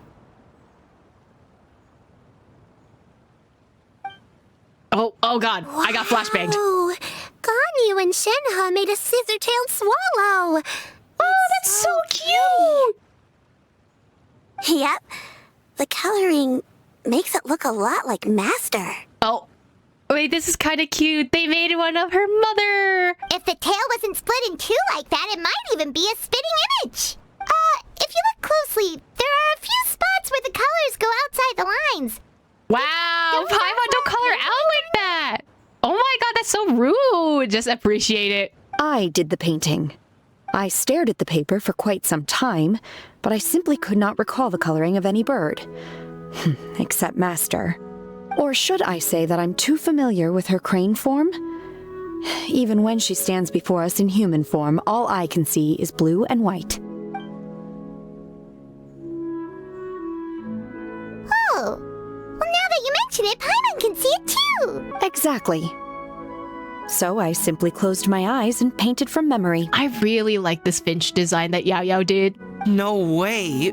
You can paint with your eyes closed? Wow, the disciples of Adepti really are something. You are most filial, Shenhe. One is flattered by the likeness. She's so proud! The Swanee that Gaming and Shuyu made looks very majestic. I'm sure it'll look even more impressive as it soars through the sky. I love how this looks, honestly. The eyes and ears glow in the dark, so you're sure to see it at night. That's so cool! Your golden finch is cute too, Yao Yao. Out of all of these, I really like the golden finch the most, but I like this one has a tail. It's all thanks to Auntie Cloud Retainer's guidance. She's so cute. What about your kite, Traveler? I look so smug. Oh! Ta-da!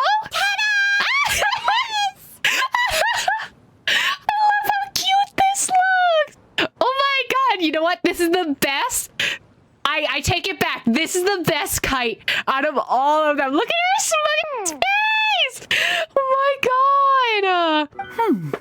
Its self-important countenance bears a striking resemblance to that of its namesake. It makes her look like she's already won the competition. Well, that's gonna happen one way or another. Okay, Paimon. Is that the Jade Chamber? Oh. Oh? Not the Jade Chamber falling again. As a gentle breeze brushes past, the Jade Chamber drifts to everyone's feet. Who dares attempt such a flagrant display of impropriety by releasing a kite into one's territory without one's permission? Oh? Oh, and to do so by making use of this crude piece of mortal machinery. I feel like Xianyun made it, you know? The Jade Chamber needs a break from falling. It's crazy. Listen, we're all traumatized by Jade Chamber, like, descending upon everyone, you know? One simply must know who it is that possesses such impertinence. Oh.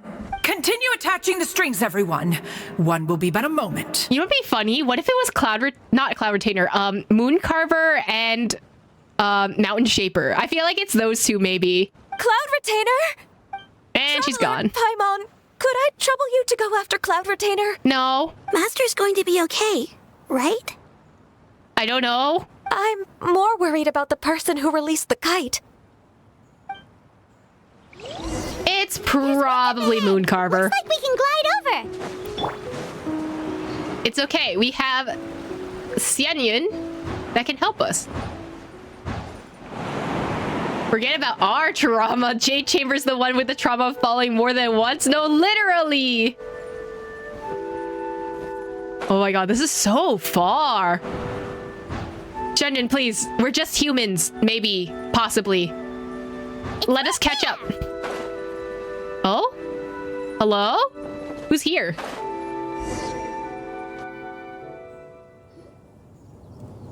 I told y'all! This Fontanian device of mechanical motion is quite curious indeed. I told y'all it was those two. Now is hardly an opportune time for your musings.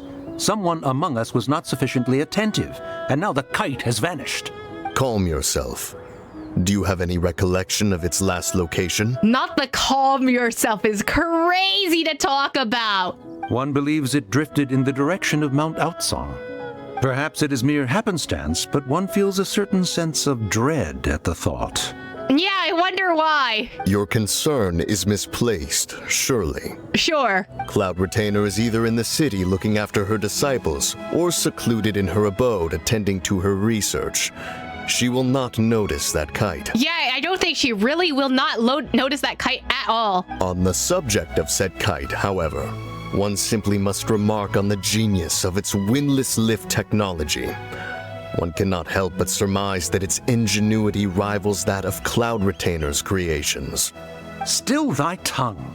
Still thy if Cloud tongue? Retainer were to hear you profess such a thing, we can both say farewell to any further use of the supreme cuisine machine. When did they start speaking like Shakespeare? One presumes that this kite belongs to you. And there she is. Huh? There you are. Regard the situation with which we are now confronted. This is all your fault. Is Cloud Retainer also able to hear this? Because I feel like she can. One's fault. One seems to recall that releasing the kite was no solitary endeavor. Say something, Mountain Shaper. Surely you can think of something to appease her. Uh-huh. Further explanation shall only fan the flames of her wrath.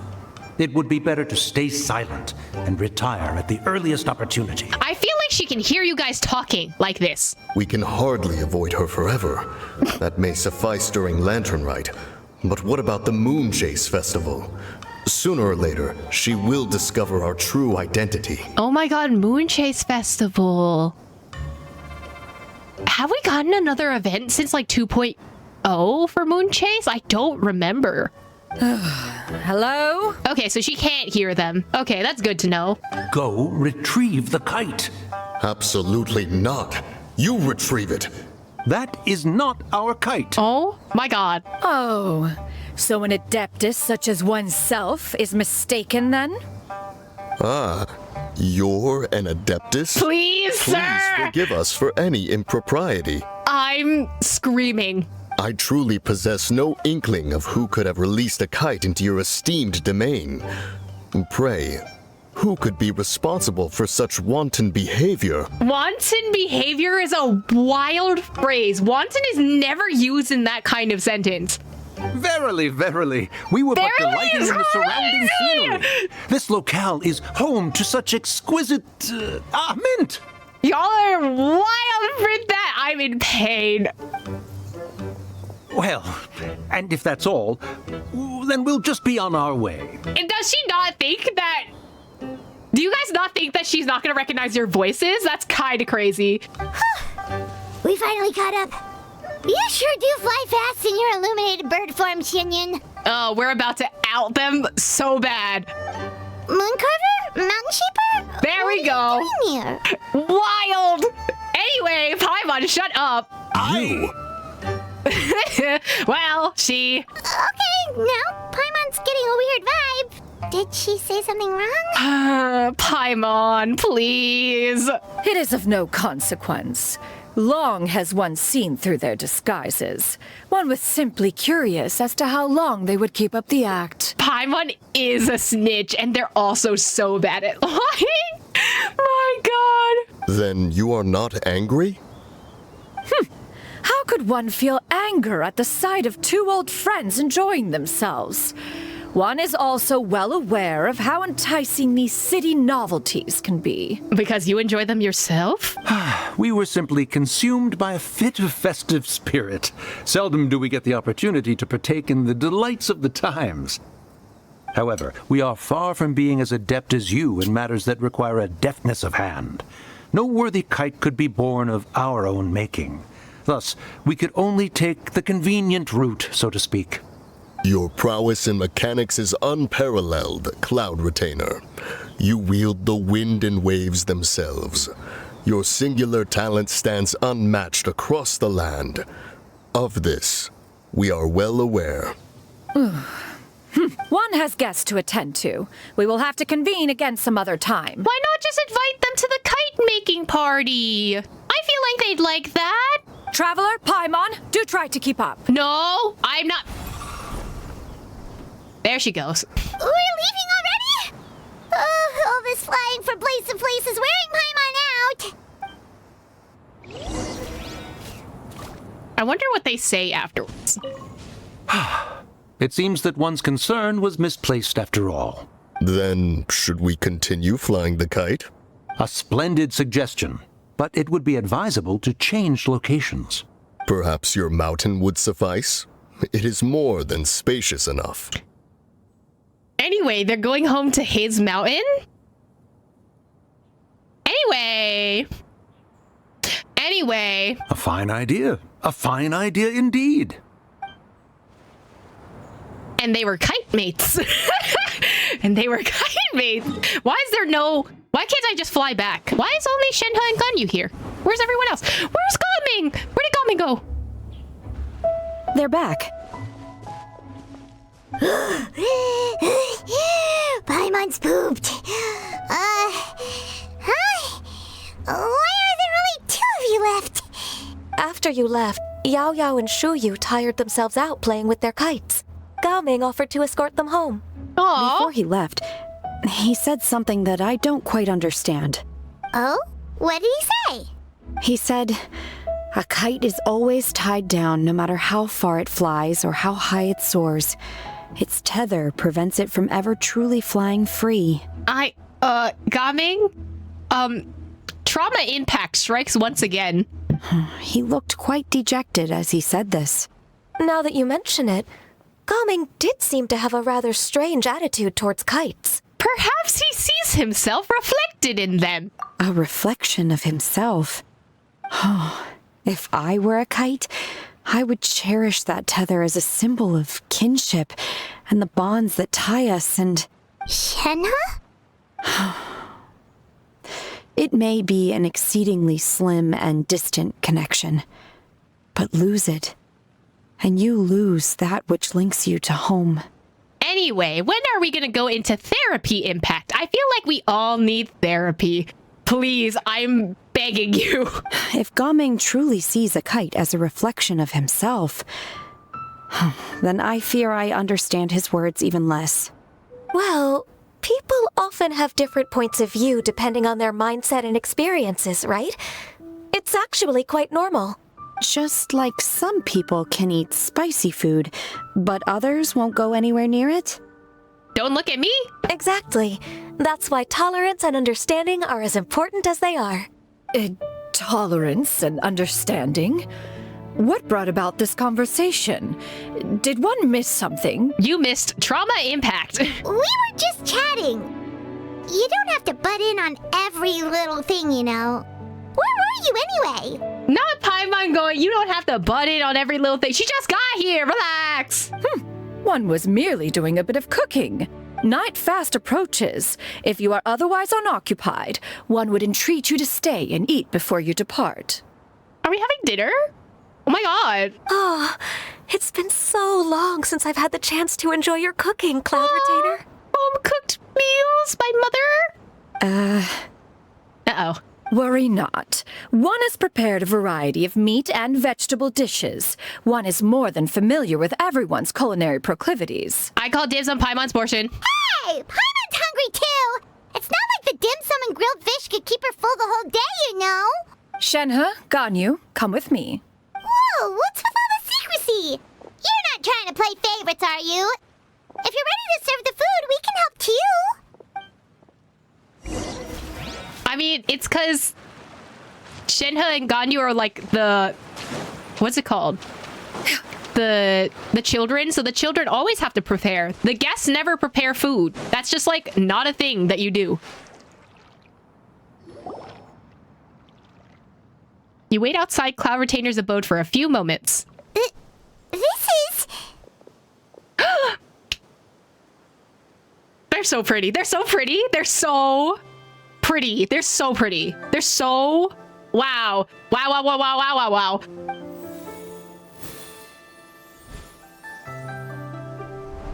Ah!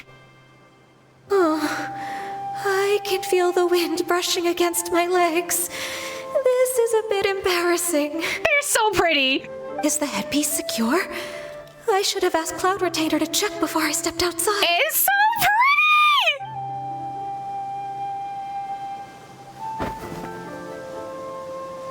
How do we look? Ah, you're so pretty. Anyway. She asked them just like that? You look great! You look pretty too, Ganyu! Oh, how should Paimon put it?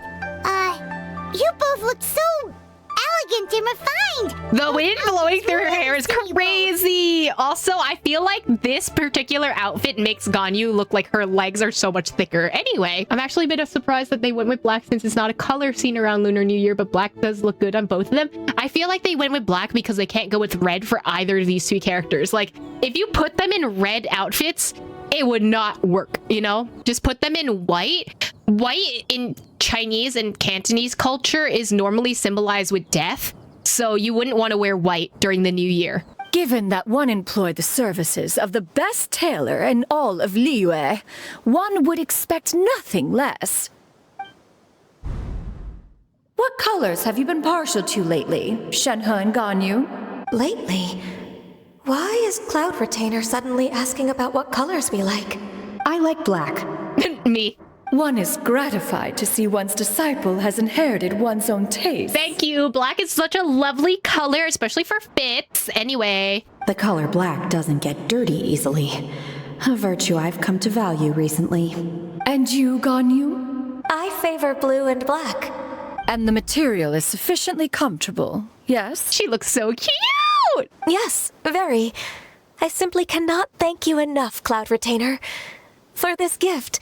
And the kite, too. Thank you, Master. One is content, as long as you are pleased with the gift. One hopes these garments will see much use. You sit down and enjoy a table full of delicious food and pleasant company.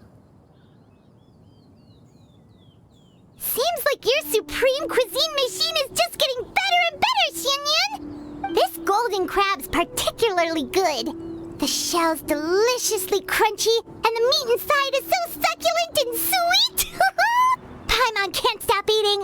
It's a good thing Gaming isn't here, or Paimon would have to duel him for the food. You know, with chopsticks. I think it would be a close match, and I think Gaming would actually outclass you. He traveled all this way on account of the kite-making workshop, and he spent the whole afternoon looking after Shuyu. One was hoping to treat him to a meal. Bro's busy, okay? Oh, well. One will just have to extend one's thanks in person. It's rare for someone to make such a good impression on you, Cloud Retainer. One has high standards. He appears to be a young man of much merit, and one is not the type who would see such potential squandered. It appears that he wishes to break free from the kite string that tethers him. I love that Shenhe does not know how to handle this kite string analogy. Kite string? Huh, what strange metaphors you speak in, Shenhe. Ever since you returned from one mean restaurant, your turns of phrase render one at quite the loss. Where do we even begin? Oh, do you know about the conflict between Gaming and his dad, Xianyun? That is a wild thing to say over dinner with the person not even being there. Like, do you know about the tea that we're just gonna air out for everyone to hear? Like, bro. One has only heard that the two are not on good terms. He ran away from home and hasn't been back since. Not us outing information that Gaming has, like, entrusted to us? This is so rude. Oh? Ran away, you say? Huh. One believes we would all benefit from a more thorough retelling. Start from the beginning. Girly Pop just wants tea, and that's the truth. That's info we can't just tell everyone. Exactly! He entrusted us with that information, and you know how shy he was when he was telling that? And now we're just airing out his beef like this? That's wild. I'm sorry. That's crazy. Stop gossiping, Paimon. Right? That's... Oh my god, she's... This is why you have to be very careful about the information that you tell other people, because this happens. Don't tell your darkest secrets to a Paimon, and that's the truth. Oh, okay. Paimon just hopes he won't mind. Why did you tell this information and be like, oh, I hope he doesn't mind me telling all this information? Like, Girly Pop, this was not your story to tell. Like, Paimon tells Cloud Retainer everything she knows about Gaming's family situation. This is a lot. This is a lot. Anyway, Paimon, we're never telling Paimon any of our secrets. Anyway, we've all had a Paimon in our life. That is true. We've all had a Paimon in our life. And maybe you have to recognize the Paimons in your life, and maybe you have to be careful around them. And that's the truth. This shall not do. Lantern Rite fast approaches. We must make haste. As one was contacting various tailors around Liyue, one could not help but be reminded of Menogias. He possessed a singular talent for clothing design. He had an exquisite eye, not just for fabric selection and color pairing, but also for what accessories could best accentuate a garment's overall styling. At a gathering of adepti, Bonanis once complained in secret to some of the ladies in attendance that the skirt Menogias made for her was too long and impractical, lamenting that it would only hinder her in battle. However, when one asked Menogias his opinion, he remarked that the train of the skirt would serve to enhance her adeptal countenance by exemplifying a certain elegance. Menogias was that type of person. When it came to topics relating to garments and accessories, not even Rex Lapis could best his stubbornness. And later... Is she gonna keep going? One seems to have strayed off topic. Yes, Menogias and Bonacious are both Yakshas. Menogias is the Geo Yaksha. I think Boanis is the Hydro Yaksha. Yes, so it's the Geo and Hydro Yakshas. One means to say that Lantern Rite should be a day of reunion. It is a time to address problems before they turn into regrets. Fate is fickle. The cruel reality of this world is that suffering and misfortune can befall any of us without design or reason. If there is a chance for young people to remain insulated from this reality, one should do one's utmost to make it so. That's nice and all, but... Do you have any ideas, Cloud Retainer? Perhaps adeptal arts could be of use. No. Mechanics, perhaps. One fails to see its use in a situation such as this. Is there anything I can do to help? How are these three going to help Gaming fix the relationship with his father? Combining our efforts is a fine idea indeed. I don't like what they're cooking. I don't know what's going on. I don't know what's happening in the kitchen. I don't like what they're cooking up. Aha! One has an idea. How about this? Does that make sense to everyone? Nope. Yep. Oh, Paimon really hopes this works. I love that we somehow keep getting into plans where they don't tell us, and it's really annoying. I'm not gonna let her cook. I'm not letting her cook because I'm a little concerned. One's designs never fail. Now then, I counsel rest for all, and to make the necessary preparations. One shall see you in 2 days. I'm scared. This shot is so pretty. Oh, but it's time to carry out the plan! I'm scared. Let's go find Gaming. Hope everything goes well. I'm scared about what's gonna happen. Paimon sees you've certainly gotten an early start this morning. Who won this time? You the one buying dim sum again? Hey, when you put it like that, it makes it sound like I'm always the one losing. Ah, perfect, you're all here. There's an important commission I need your help with. Okay, did Xianyan ask to deliver a commission that Gaming needs to do, and then that commission essentially ends up tying in with his dad, and then they're forced to sit down and have a conversation, and then Gaming is stuck with talking for his dad for 3 years. That's what it is. All right, I've got the time. Where are the goods? Well, it's not just goods this time. I need you to escort a tea merchant and their wares from Chaoying Village to Liyue Harbor. A very important client has requested to meet with him. Oh no, a tea merchant, you say?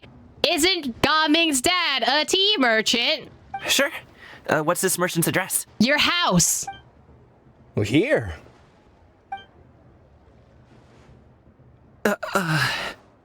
If the client's that important, then this must be a very crucial, very pressing commission, right? Why did we get a crotch shot for Paimon? Did we need that?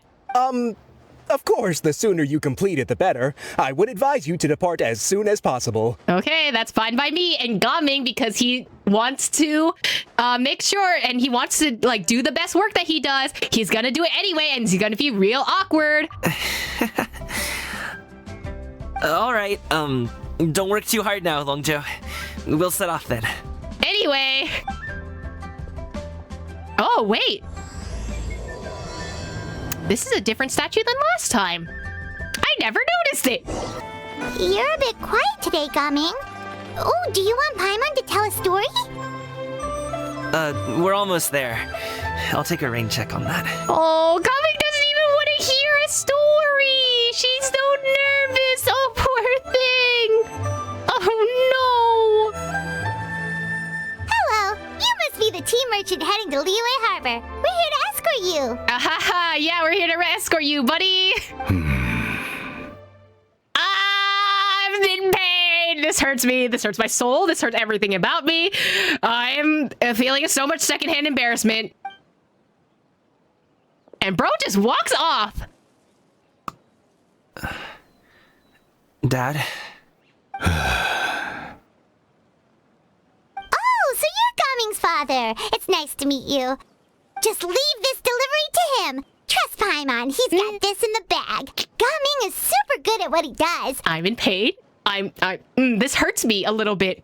Everyone at the Secure Transport Agency says as much. Even the Ministry of Civil Affairs has nothing but good things to say about him. Aw, he's a little shy boy. Seems like you've made some sort of name for yourself at least. I don't like your tone, sir! Oh, Gaming, I want to give Gaming a hug! Oh. The goods are all in order? This hurts me!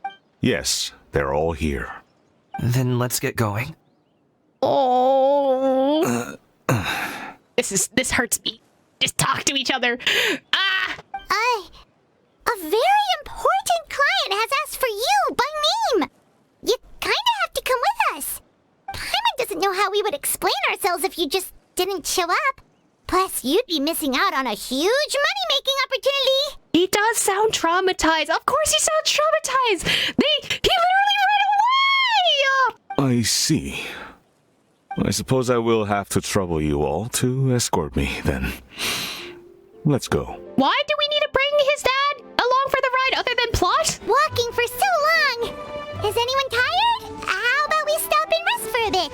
Do we need to, or is this plot? I'm fine. Uh-huh. Are you? Gaming, don't you usually have some delicious snacks on you? Come on, bring them out so we can share them. I'm fine. Thank you. I'm in pain. But the winter melon cake he gave us last time was so delicious. Have you ever tried it before, Mr. Ip? Paimon. Paimon, please. This is so awkward. I'm in so much pain. It's just like... Honestly, this entire walk from here to wherever we're going, it was probably real quiet.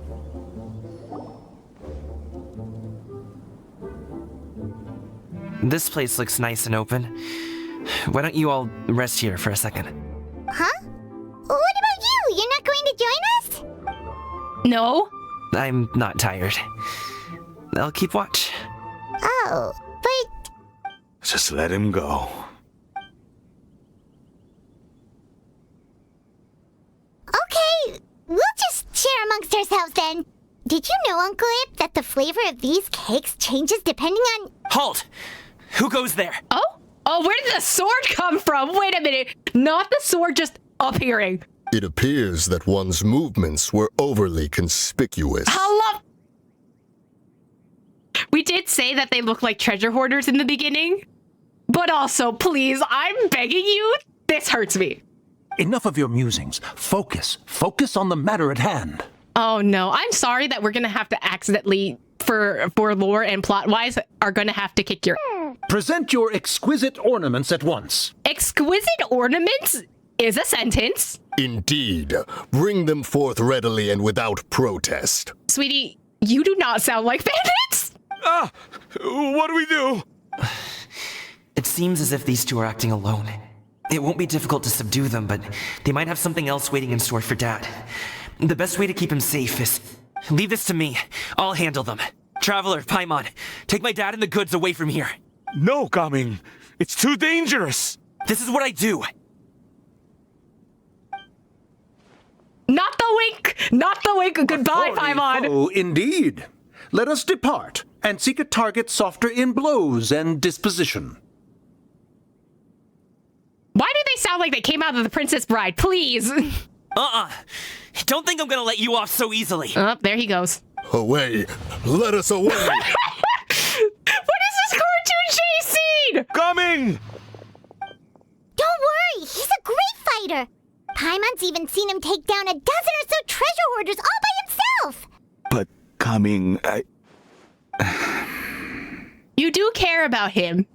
You do care about him. So, not the let us away. No, literally, like, they sound like they're, like, 1800s villains. If he had just stayed by my side and learned the family trade, he wouldn't have to put himself in such dangerous situations. But that's not his dream. That's your dream. Let him live his life. We just have to trust him. Let's go on ahead. We'd best get away from here, in case there are other bandits in the area waiting in ambush. Paimon, please don't talk like that. You're being so obvious. All is going to plan.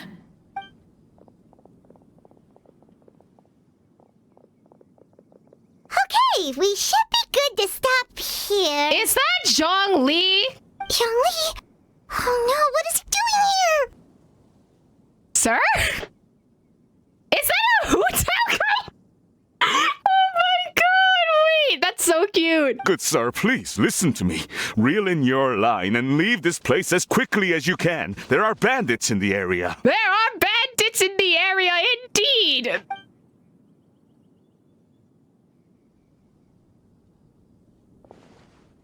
Is bro good? Is bro good? Bro's good. Bandits? Acting in broad daylight?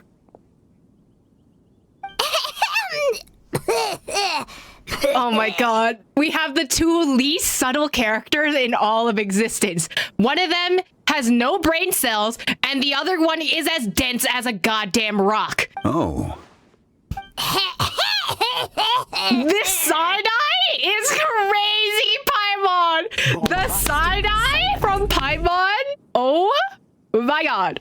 Anyway! Ah, I see. It appears many people are catching a chill as of late. If your throat is bothering you, Paimon, perhaps some tea and rest are in order. How are you so smart and so dumb at the same time? Nope, no need. Paimon's fine. She just, had some cake stuck in her throat. Yeah, sure, Paimon. He must have figured it all out by now. Is he just playing dumb on purpose? No, I think he don't. I don't think he gets it. I don't know. If there are indeed bandits in the area, then we should inform the Millilith at once. The guard that was escorting us is already on their tail. Oh? Well, if that's the case, Such matters are best left to those with the necessary expertise, wouldn't you agree? I suppose you're right. If ordinary people like us got involved, we would only cause more trouble. All of his points are in wisdom, not intelligence. You know what? That's a good way to explain Zhongli doing this. Since we find ourselves otherwise unoccupied in this beautiful area, why don't we find a quiet place to relax while we wait for good news? I love that Zhongli, who is probably not a part of this situation, decided, oh yeah, you guys told me that bandits were just in this area? Let's have some tea in this area. My good sir. Smooth brain like a rocket rodent on a river for thousands of years. Oh my god, that's a crazy way to put it. That would be lovely. I love that he just agrees with this.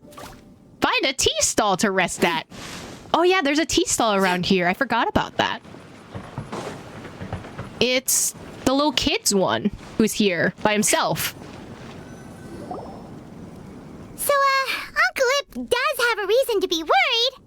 After all, Gaming, the guard we mentioned, is his son. Gaming. The name sounds somewhat familiar. Ah, yes. That is the name of the Wusho dancer who has been performing around Liyue Harbor recently, is it not? He pronounced it with an O for Wusho, Wusho instead of Wusho. I don't know if that... Is that right? I don't know. Gaming is famous. Look at him. He's making a name for himself. Oh, have you seen him perform? Indeed. I cannot help but admire his skill. He truly encapsulates the spirit of the Suani.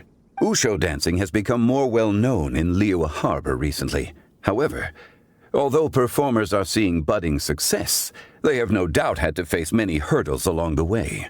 Ones not so easily understood by spectators such as ourselves. If you ask me, what truly deserves admiration is perseverance in the face of adversity. That is a rare attribute indeed. He's complimenting our son. Oh. I have heard many of my acquaintances praise Gaming for his kind, selfless, and courageous disposition.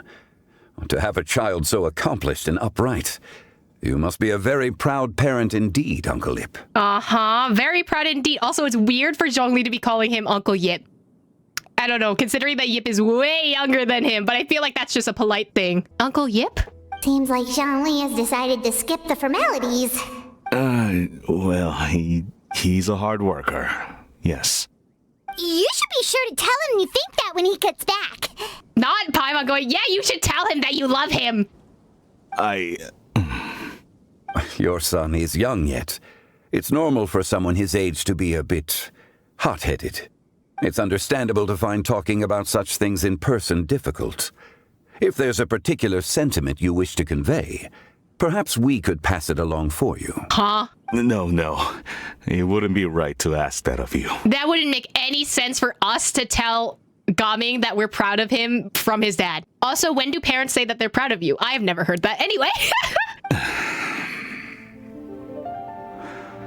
This thing between us has festered for many years now. In truth, there are some things that simply aren't easy for us to talk through. I've been in the tea business for most of my life, and I always hoped my child would do the same. Otherwise, how would he support himself? His voice actor sounds really familiar, and I don't know why. Over the past few years, I heard how well he was doing for himself as a guard. How his work was taking him to farther and farther off places. I also heard that he never gave up on Wusho dancing. It made me happy. But I was also worried. When you're young, you can handle all that physically taxing work and manual labor. What young person isn't capable of making a living that way? My concern is what happens when you get old. Sorry, I'm looking at voice actors because his voice actor sounds so... Oh, it's Jun Yoon! That's why he sounds so familiar. Okay, that makes a lot of sense. Speaking of Jesus Christ, hello? Welcome on into chat, Jun. How's it going? What's happening? I really like the way that you're talking in this dialogue. Like, I'm feeling hurt. No offense. I feel attacked right now. I hope you know. I'm a little hurt. Asian parents won't tell you that they're proud of you and then they love you. Listen, Asian parents will tell you that they love you through a plate of cut fruit. And that's the truth, okay? Asian parents don't apologize. They give you a plate of cut fruit as an apology. Every time I get to thinking like that, I cannot help but be reinforced in the belief that I was right. That I was right not to give in. Sir, stop being so stubborn and just tell your son that you are proud of him! I often regret introducing him to wushou dancing as a kid. I'm in pain. If I had known how things would turn out, I would have never taken him to see those performances in the first place. But wouldn't you be proud that he's enjoying a part of your culture? Like, ah! It is only natural for a parent to strive to send their child down the right path. No one would begrudge you that sentiment, Uncle Ip. You need not worry. Not the why is he not a doctor yet? Why are you not part of the medical industry? Why do you not work for the government? Like, I'm in pain. Because, you know, I love that I introduced you to the arts, but also, why aren't you, like, studying to become an engineer? Like, it frustrates me. I get it. They want you to be in a job that supports you financially, and I get that. I get that so hard. But at the same time, could you let me, like, you introduced me to this art form. What am I going to do?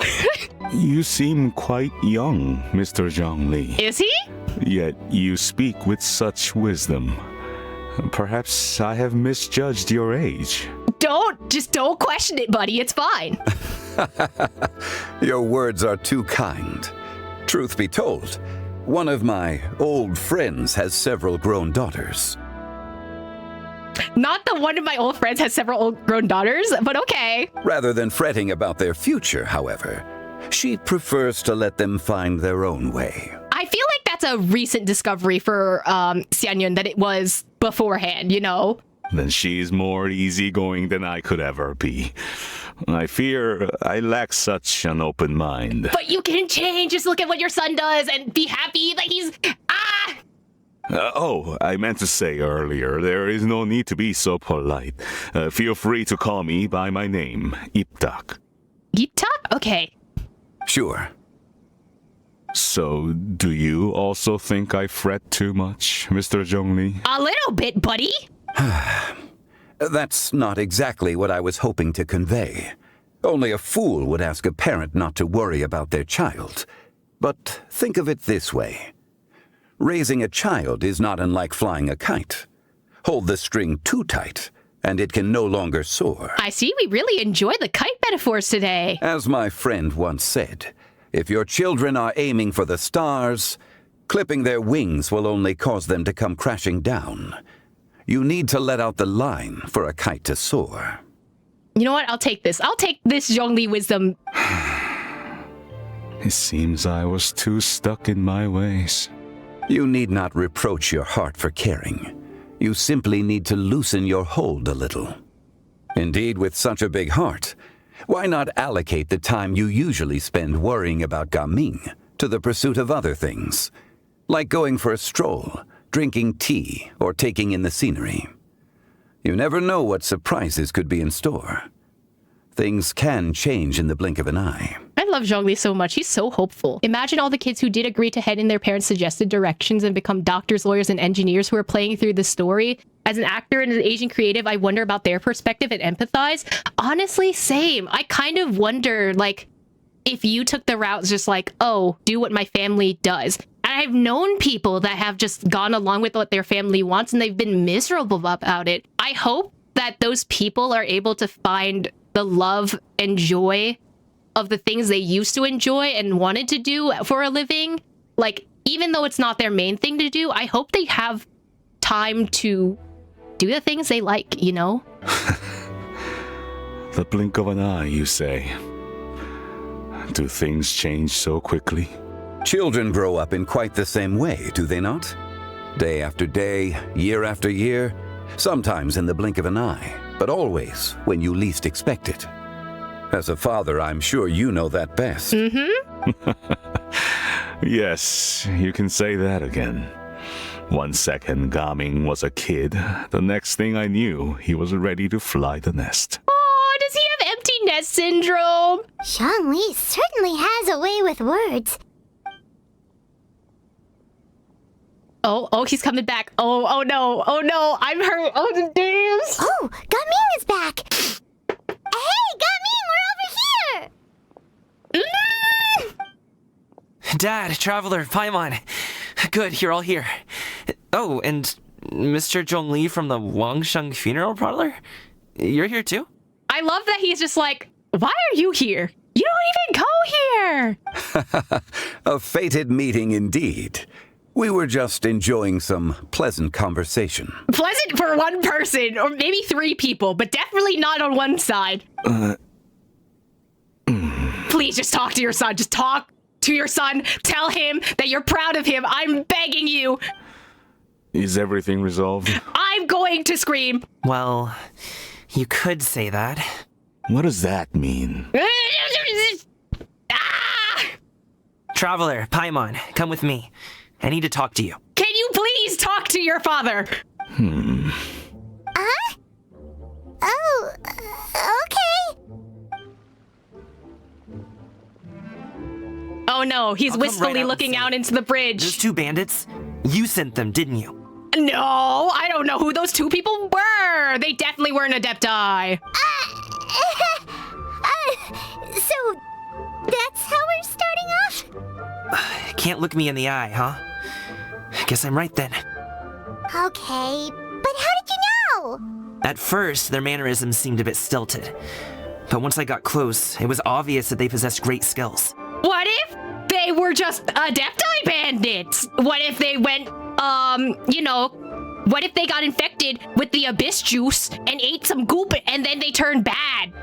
I was right on their tail, and it should have taken only a few steps to catch up to them, yet somehow I was never able to close that distance. Not that Gaming isn't dumb like you, Paimon. It's crazy! People with that level of skill would have gone about things differently from the start, like sneaking up on us while we were distracted. Unless, of course, their real motive was to lure me away from the group all along. Wow, you're pretty quick on the uptake. I just have a lot of experience. I've dealt with many a ruthless bandit in my time, but I've never seen ones like them. In the end, I told them they would make good guards if they ever wanted to get back on the straight and narrow, and that they could hang out with me in Liyue Harbor anytime. Now you making friends with the bandits? You ever consider you might be a little too good at making friends? Paimon, shush! I'm guessing you guys were trying to help resolve things between my dad and me? Dad, yeah! Please, just talk to your dad. I'm begging you. I'm begging you. There is so much there's no conflict resolution. I would like some of it right now. I appreciate it. I really do. But this conflict between us has been going on for a long time. Even if those 2 were real bandits and I was able to subdue them and show him what I was capable of, it wouldn't change anything. You've seen the way he talks to me. This hurts. It's not like that at all! Your dad really cares about you. You should see the way he talks about you when you're not around. Zhongli was talking things through with him and he nearly agreed to let it go. You don't believe us? No, of course he's not, because, like, the experience that you have with your parent is going to be way different than just as a friend, you know? He won't let it go. He can say as much as he wants to other people, but he won't talk to me. I'm certain of it. Please, dear God, Gaming, just talk to him. I'm begging you. You told us you wanted to prove yourself to your dad. Why don't you tell him about all the hard work you've done these past few years? Because it's gonna be different, and that he's gonna be compared to his cousins. Like, oh, did you know your cousin is a doctor? Why aren't you getting your doctorate degree? Okay, it's not like that, Paimon. But also, dear God, talk to your dad. Will that even do anything? I'm not sure talking is enough. You won't know unless you try. Just like how you won't know if something is delicious unless you taste it. Paimon, not everything is a food metaphor. I appreciate you, but stop. Listen to us. It's time to put these people skills to good use. You can make friends with anyone, so why not your dad? Paimon really said, "Riz up your dad and become friends." That's crazy. It won't hurt to try. I'll do my best. You are very knowledgeable, Mr. Zhongli. I'm impressed. Despite my being in the tea industry for several decades, it seems I still have much to learn about the art of tea tasting. One has more years over you, but sure. You flatter me. It was nothing but a few humble musings. Did he talk about the osmanthus wine that doesn't taste the same as it was before? How much tea have you drank since we've been gone? Probably like 3 pots. It's not like this was alcohol, unless... Ipdak and I have found many a common interest. Our friendship, much like a cup of tea, seems to grow stronger the longer it has to steep. Well said, Mr. Zhongli.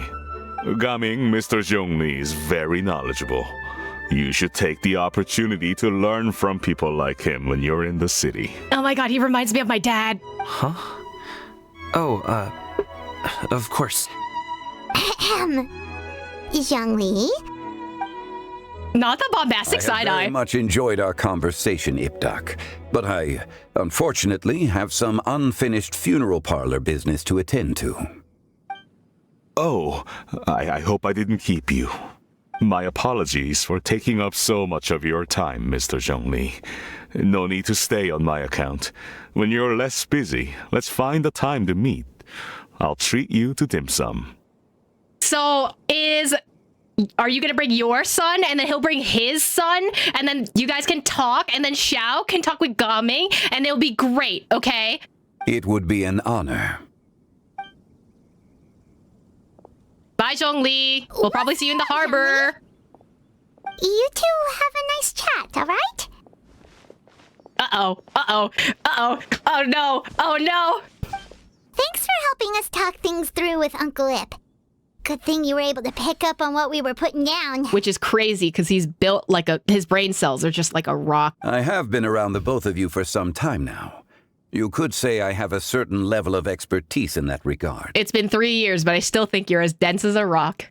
As for my role in the conversation, think nothing of it. I hardly did anything noteworthy.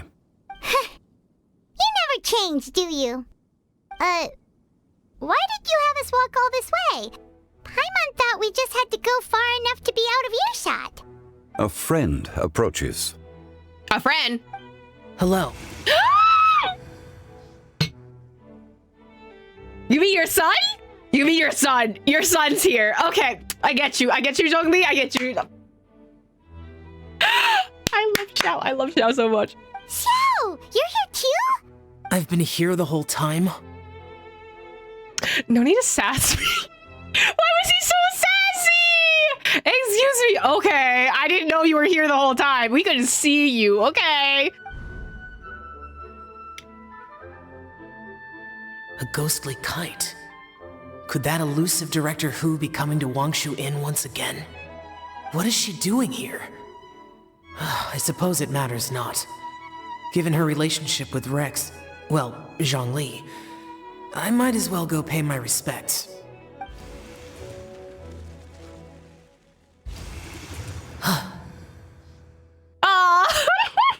It's you. I thought you were Director Hu. Ah, your arrival is most fortuitous. Do you want to try out this new gadget? Oh my god, he's such a dad! He's such a people! The addition of the power source makes the takeoff more stable. It's just that... He seems quite immersed in the study of this device. I fear it's almost too stable. It completely negates the pleasure of seeing one's kite sway with the wind. It's a bit of a shame. Zhongli said, oh, it's built different. It's too good. And he's tired of it. Wow, okay. In truth, I'm here because Director Hu dispatched me to purchase some items in preparation for Lantern Rite. Why is every time he's just like, oh, I'm gonna buy some things for Lantern Rite because Hu Tao asked me. And then this man just appears out of nowhere for no reason. Broski, you are flying a kite. I see. Much like she does every year. Much like she'll do next year, I would imagine.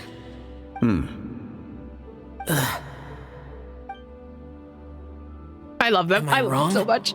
Or has she once again sent you out to buy, what is it, sesame oil or something? Oh my god, not the throwback from last Lantern Rite. While we're on the subject, I do wonder why she is so obsessed with using sesame oil in the preparation of mixed vegetable dishes for Lantern Rite. A recommendation from Xiangling, perhaps. What do you think, Xiao? Okay, listen, sesame oil and food makes it S tier. Okay, sesame oil in a salad, in vegetables, on like soups, delicious. I've only met Director Who a few times. A few times is... I'm hardly the best person to ask. You know what? You're kind of right. You've only met her maybe twice, I think. Because there was a poetry event, and then there was last Lantern Rite. So. Ah, and is that not a sign that you should visit Wangsheng Funeral Parlor more often? It wouldn't hurt to grace the parlor with your presence now and again, when you are otherwise unoccupied. Not Zhongli going, so son, when are you gonna come visit home? Like, you've been gone for so long, you should come home. Like, This one here is a traditional kite, one without any equipped mechanical device. Director Hu tasked me with studying the differences between the two to determine which one is of greater merit. Are you sure? Like, that sounds like a wild request, like... Many hands make light work. Perhaps you could test out the other kite for me? They're bonding! They're so cute! All right. I have made my comparisons. If speed is what you're after, the mechanical kite is the better choice. Wonderful. I shall pass that information along to Director Hu. Zhongli is really just like, I just want Xiao to enjoy the feelings of life and like fly a kite, have fun. He's such a dad. I'll leave these 2 kites with you. Perhaps you can find a few friends with which to partake in the activity. Big side eye to us. I find it to be an enjoyable use of your time. Big side eyes to us, you know? Oh, wait. Who enjoys kite flying? I mean, I'm standing right here like... Well, I would imagine someone of your talent and wisdom is more than capable of finding out. Is Zhongli trying to set him up with us so that we go on a kite flying date? Wait, Zhongli out here trying to set us up with his son! That's so Asian of him. Anyway. So, you were testing out the kites for Hu Tao and even roped Xiao into doing it for you? Paimon didn't ask earlier because the situation was awkward. I would hardly say I roped Xiao into anything. I simply sought the help of a friend. Besides, we did the testing together. Seems like our pool of competitors is growing. Doesn't matter. We're gonna win anyway because we're main character. Maybe. Do you like kite flying, Xiao? I suppose I neither like nor dislike it. Sweetie, please. Although, watching a kite gradually ascend into the sky does bring me a certain peace of mind. Perhaps they're a bit like Xiao lanterns in that way. Damn, we're throwing it back to the first lantern, right? Okay.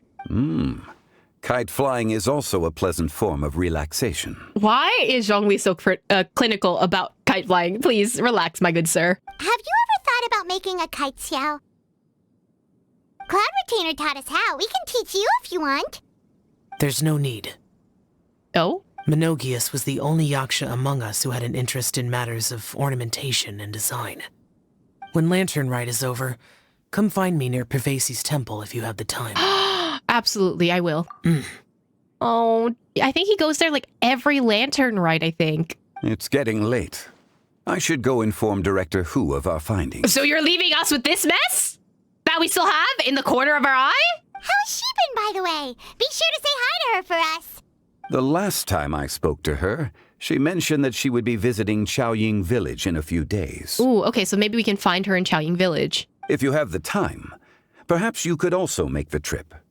If you happen to run into her, you can pass along your regards in person. We'll keep that in mind. Take care, Zhongli. See you later. See you next time. Bye, Zhongli. Oh god, I forgot this was happening.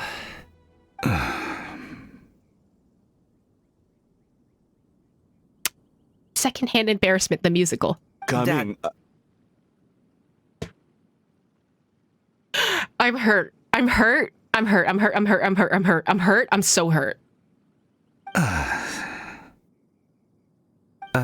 You can go first. I don't have anything to say. Then I'll go. I still don't want to leave Liyue Harbor. Oh. I can't say I support that decision, but... Coming, sit your ass down. He said but. Hey, let me finish before you get all worked up. Sit, Shenhe, sit. You must be tired from your journey. Oh! Shall I pour you a cup of tea? Please. Or would you prefer something else to drink? I am begging you. I'm begging you. I'm begging you, please, not like this. No need. I'm not tired. They're gone, Master. Perfect. The time is nigh for us to make an appearance. Do you remember the plan when recounted to you? Yes, Master. We aim to give them a demonstration of familial love. The demonstration of familial love is crazy! So I'll have whatever you are having. All right. What are Auntie Xianyun and Shenhe doing here? Just how many people are involved in this scheme? I suppose all I can do is just take a seat and see what happens. I really love that Gaming is so insightful, and he's kind of just like, okay, I know everyone's involved at some point. I'm just gonna roll with it. Like, I appreciate him so much for this. Perfect. I just so happen to have bought some Sunglow tea recently. The side-eye is crazy. The side-eye? Or it would be if one has not been forced to drink it every day in the hopes of whittling down one's considerable stash. One has more than had one's fill already. Oh my god, me. Forget it. Such thoughts detract from the present need to keep up the conversation. Has work been busy during the holiday season? Do you need my help with anything? Drunk guests can sometimes cause trouble, but I deal with them as you taught me, by pinning their heads against the table. Oh. Are Auntie Xianyun and Shenhe serious right now? Oh dear. While one was busy orchestrating this act, one seems to have forgotten about Shenhe's various eccentricities. Oh my god. Listen, as someone who worked in customer service, oh my god. But also, sometimes you do really wish that could happen, you know? Honestly, though, the conversation between Gaming and his dad would be much more uncomfortable without all this comedy. You're right. But also, secondhand embarrassment impact. What I meant to ask was, have you made any new friends? Please, the side-eye. We Please. live so far from each other. It would be a great comfort to me to know you were surrounded by good companions. You already know of my past circumstances. Recently, I've been conversing with Guoba in the kitchen at night. Guoba can't talk, but his companionship is a comfort. The poor child. Her one friend can't even talk. Listen, but it's Guoba! We all love Guoba! I guess maybe Gaming is not doing so bad after all. Perhaps I've been too hard on him. The side-eye from Gaming is crazy! Let's move on, shall we? Do you have any plans for today, Shenhe? How about we do something fun? That sounds about right. Take her to do something fun, and perhaps she'll loosen up a bit. Also, I'm not gonna lie, this is such an Asian thing, but like listening to the other tea on the side of the table is crazy. I love this. Don't ask how this is working. The plot moves when the plot moves, okay? Like we used to do when we would carry stones up and down the mountain from dawn until dusk, picking herbs to eat for dinner along the way. If that is what you ask of me, then that is what I shall do. Every time Cloud Retainer's side's eyes, I'm literally screaming. Oh my god. Please, Shenhe, screaming. Dad, here, have some tea. Or no, wait, let's not have any just yet. Yeah. I simply can't listen to that any longer. Gaming, I'd like to finish what I was trying to say before. I don't support your decision to stay in Liyue Harbor, because living there is too hard on you. If you come home, there will be people to help you. I'm not saying we have to live under the same roof. I know our personalities are too similar to avoid butting heads. But you'll have your entire family around you. Your aunts, uncles, they'll all do whatever they can to help. You could get a less taxing job, and we could grab dim sum together from time to time. He's really going for it, bro. He's really going for it. Gaming, please. He's trying to be supportive. Huh. I didn't know dim sum was such an important affair, Master. Shh. Just think about it. Okay? You don't have to decide now. I'm gonna cry. Dad really has changed a lot. He would never have said these things to me before. Oh, Gaming. But Listen, Gaming, stop being headstrong, my guy. Like, it's okay. I think your dad just needed some time to realize this stuff. Through, everything. Through literally everything that just happened. But, like, he's changing, okay? You need a little bit of time, okay? Thank you, Dad.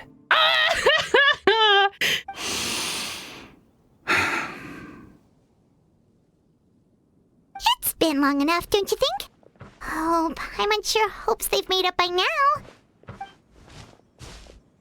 Oh, they're drinking tea in silence. That's not a good sign. Did Xianyun's plan not work after all? Paimon, shut the fuck up. They're having a moment. Hey, you two! Paimon's sorry we were gone for so long. We got to chatting with some friends and didn't realize how much time had passed. Perfect timing, actually. We seem to be just about done here. Yep, let's go. I'll get the bags. They're healing! Gaming has grown a lot taller, hasn't he? Oh my god, I didn't realize how tall he was. Why are we so short? Oh god, what are you two gonna say? Master, did I say something wrong earlier? I tried to go along with your questions, but when I saw how you and that man reacted, I started to wonder. Not at all. Certain unforeseen variables may have presented themselves along the way, but the outcome proved favorable. The plan was a success. Then I helped? Naturally. Aw, Shenhe just wants praise. Your purity of spirit is one of your greatest strengths, Shenhe. You need not change who you are. Aw, such a nice mom.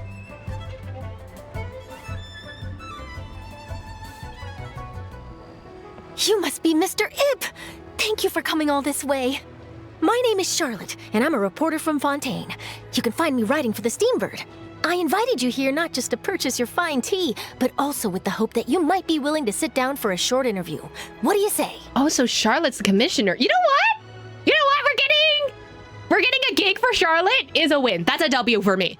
An interview? To advertise my teas? I suppose you could think of it that way. We Fontainians are big tea drinkers too. Different types of tea, but sure. The Fontaine Market. Then I'll need some time to adequately prepare. Perhaps we could sit down and discuss the questions you intend to ask in advance. Of course, of course. Please follow me. The little wink from Charlotte's so cute. Is this person also involved in your plan? No. Maybe she's a very important client. And here I thought I had lots of connections. I suppose I've been humbled. You sure know all kinds of cool and important people. Eve last stream, why are we gonna escort the dad? Eve now, OMG gig for Charlotte? No, listen, if we can get a gig for Charlotte, that's a W in my book, okay? Over here! Yoo-hoo! Over here! Miss Ma'am. Huh? What? Auntie Shenyun? She probably wants to talk about the next phase of the plan. Let's go while your dad is still distracted. Oh, not the distracted. Why did we need to walk across the bridge? Could we not have just gotten there? I take it that all is going well? Don't worry, Xianyun. Everything is going according to plan. I knew it. I knew that was all an act earlier. Auntie Shenyun is really something. She was so determined to help me. She didn't even care about making herself and Shenhe appear foolish in front of my family. She truly knows how to look out for others. I still have a lot to learn. Sweetie, that's called, not needing to save face, and that's okay. As for the next step... Oh no! What's wrong, Gaming? Don't tell me you're the ones footing the bill for all that tea. I can't let you do that. What if I'm gonna foot the... Listen. A homie helps out a homie, you know? Fret not. Reimbursements will be made. Exactly. Think of it more as an investment, as Ningguang would say. We pulled together the Mora so that Charlotte could place the order. She's gonna bring it back to the Steambird as a gift, as well as a sample of the regional specialty. Fontanians will probably fall in love with your dad's tea as soon as they lay their eyes on Charlotte's article. And once all the money from the new orders begin to roll in, getting our Mora back will be a piece of cake. The marketing scheme is amazing. Oh, okay. Business-related matters always seem to go over my head, but I refuse to let you all lose Mora on my behalf. I'll pay you back right now. Gaming, don't you dare. We're not letting you pay. We can talk about such matters at a later date. There are more important matters for you to consider at the moment, are there not? The side-eye again. Yes. I've been thinking about it the whole way here. I have an idea, but I'd hate to cause even more trouble for all of you. That is for us to decide. Yeah, we're all friends here. Plus, we wouldn't be here if we didn't want to help, right? Just tell us about this idea of yours. Okay. So, it's like this. Planning time? Okay. I feel like Gaming's gonna go perform for his dad, so he sees it. Let's split up and make it happen. There they go.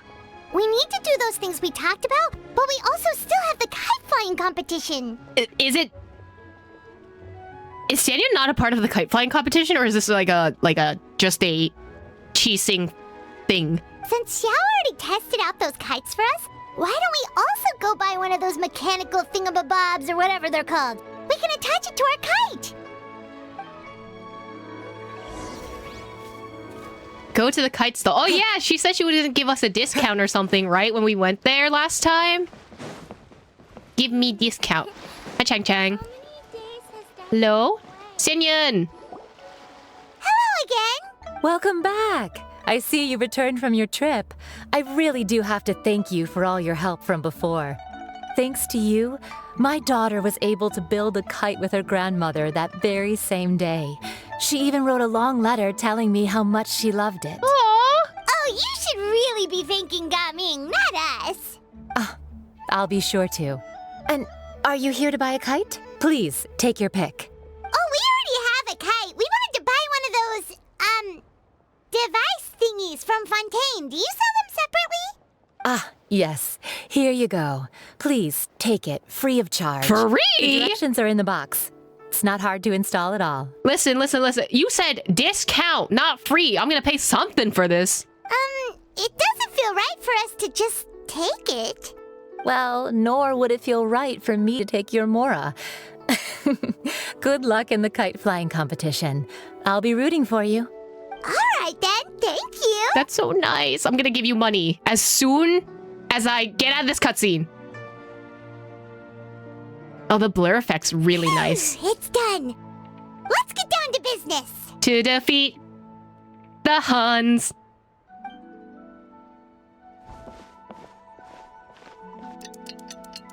Oh, I don't even get out of this cutscene. It changes the time for me. Okay. Looks like we finished everything we needed to do. Let's find a good place and put this thing into the sky. The Shao Lanterns.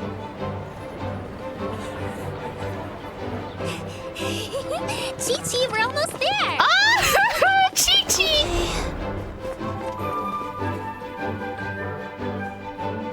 Oh, the Lantern Rite music is always just a banger.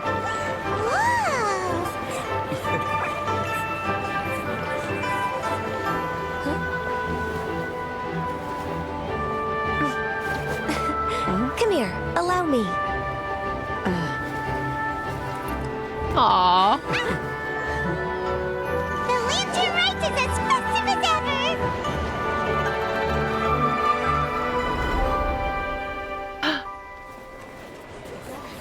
Huh? Oh, what's going on? Did something happen? What should we do? Oh, we're getting ready. We're getting ready. Come on, Gami, you got this. All part of the plan. What's that?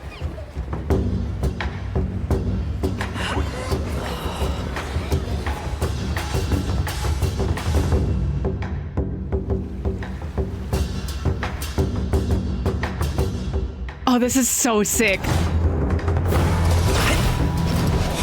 Let's go! Oh my god, he's floating. Oh, it's Xianyun's help. Let's go.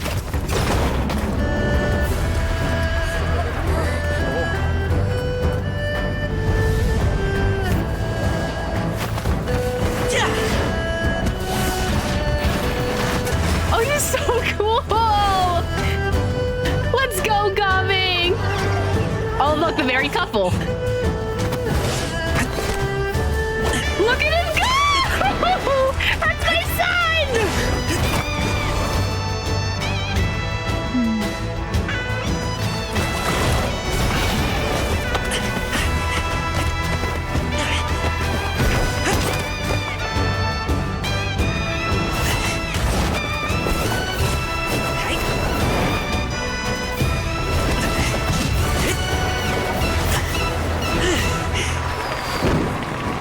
Let's go, Gami!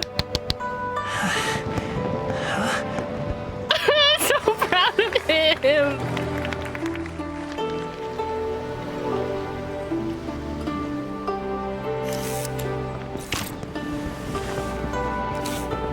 Hey, yo! Charlotte and Coochie? Have I taken that many pictures already? I need to load more film.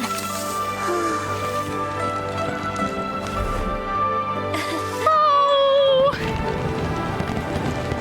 Look at them go! Oh, Chi-Chi's one!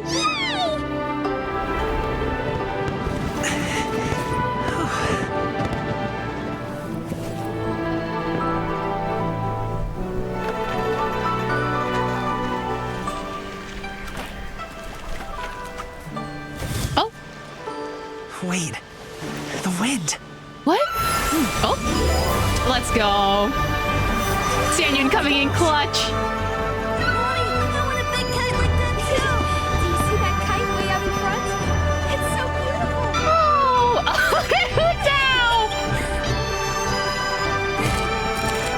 Happy Lantern Rite. Happy Lantern Rite.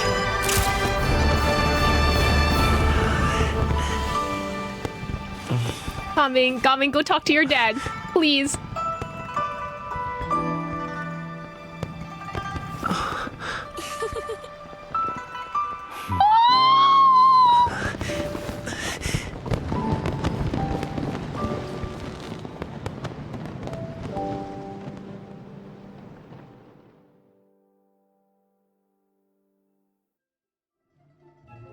I don't have... I'm not crying. So cool! Paimon almost wanted to join in! You saw that, right, Traveler? Let's go find him! Oh! He's over there! Talking to his dad! I'm not crying! There are hydro slimes in my eyes! I'm not crying! That was so beautiful! I'm literally sobbing. Literally sobbing. Like, that last scene with Gaming and the dad, like, literally crying. Like, that was beautiful. No matter how many times I see this, I bawl. No, literally, just, it's so beautiful. Like, Toyo really went straight for the parental issues this patch. No, literally, like, damn. Like, how are you gonna put your first Cantonese character in this game? Add parental issues. Add in, like, dim sum, which is, like, part of my childhood. Add in, like, lion dances, which is also part of my childhood. And then make me cry afterwards. Like, that's so rude of you, Hoyo. Like, I cannot believe you would do this to me. I think I'll head off now, if that's okay. Thank you, little girl. Do you want us to walk you back? No need. Master is waiting for me right over there. Goodbye, child.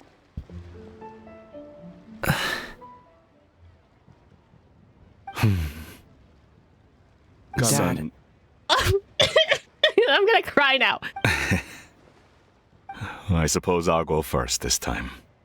Okay. Your performance. I've seen many wushou dances in my time, but I've gotta admit, what you pulled off there was breathtaking. Just say you're proud of him. Just tell him you're proud of him. Wow. I never thought I'd live to hear you say that. You're serious about doing this professionally? Absolutely. I know it'll be difficult, but... Then it doesn't matter.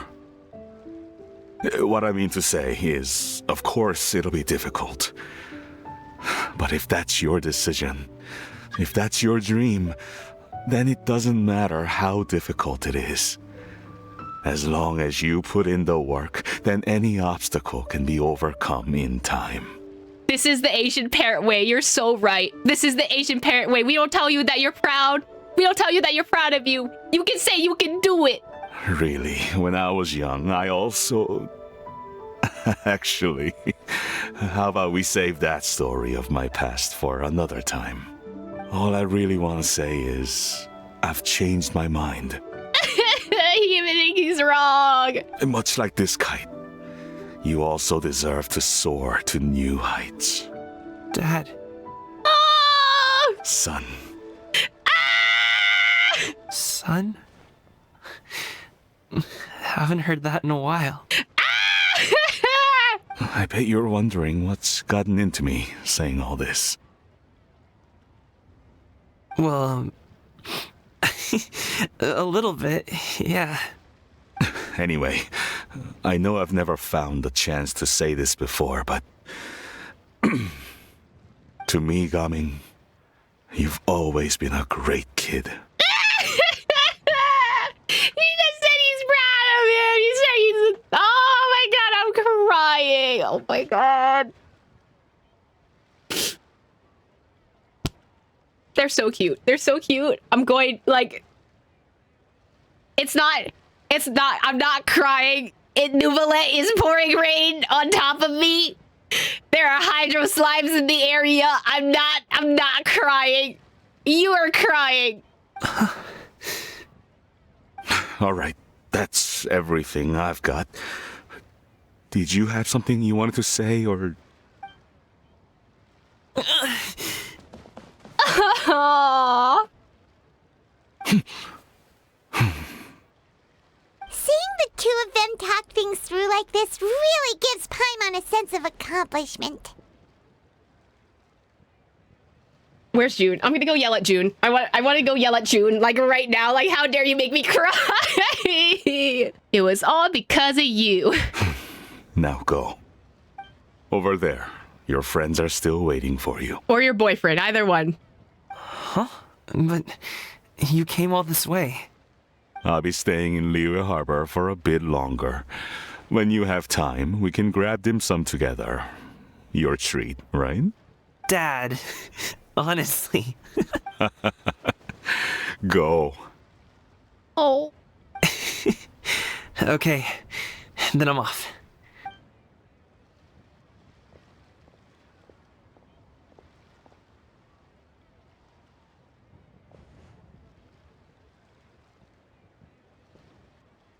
Not us awkwardly standing here like this, but okay. That's quite the smile you've got there, Gummy. Oh my god, Paimon sounds like an auntie right now.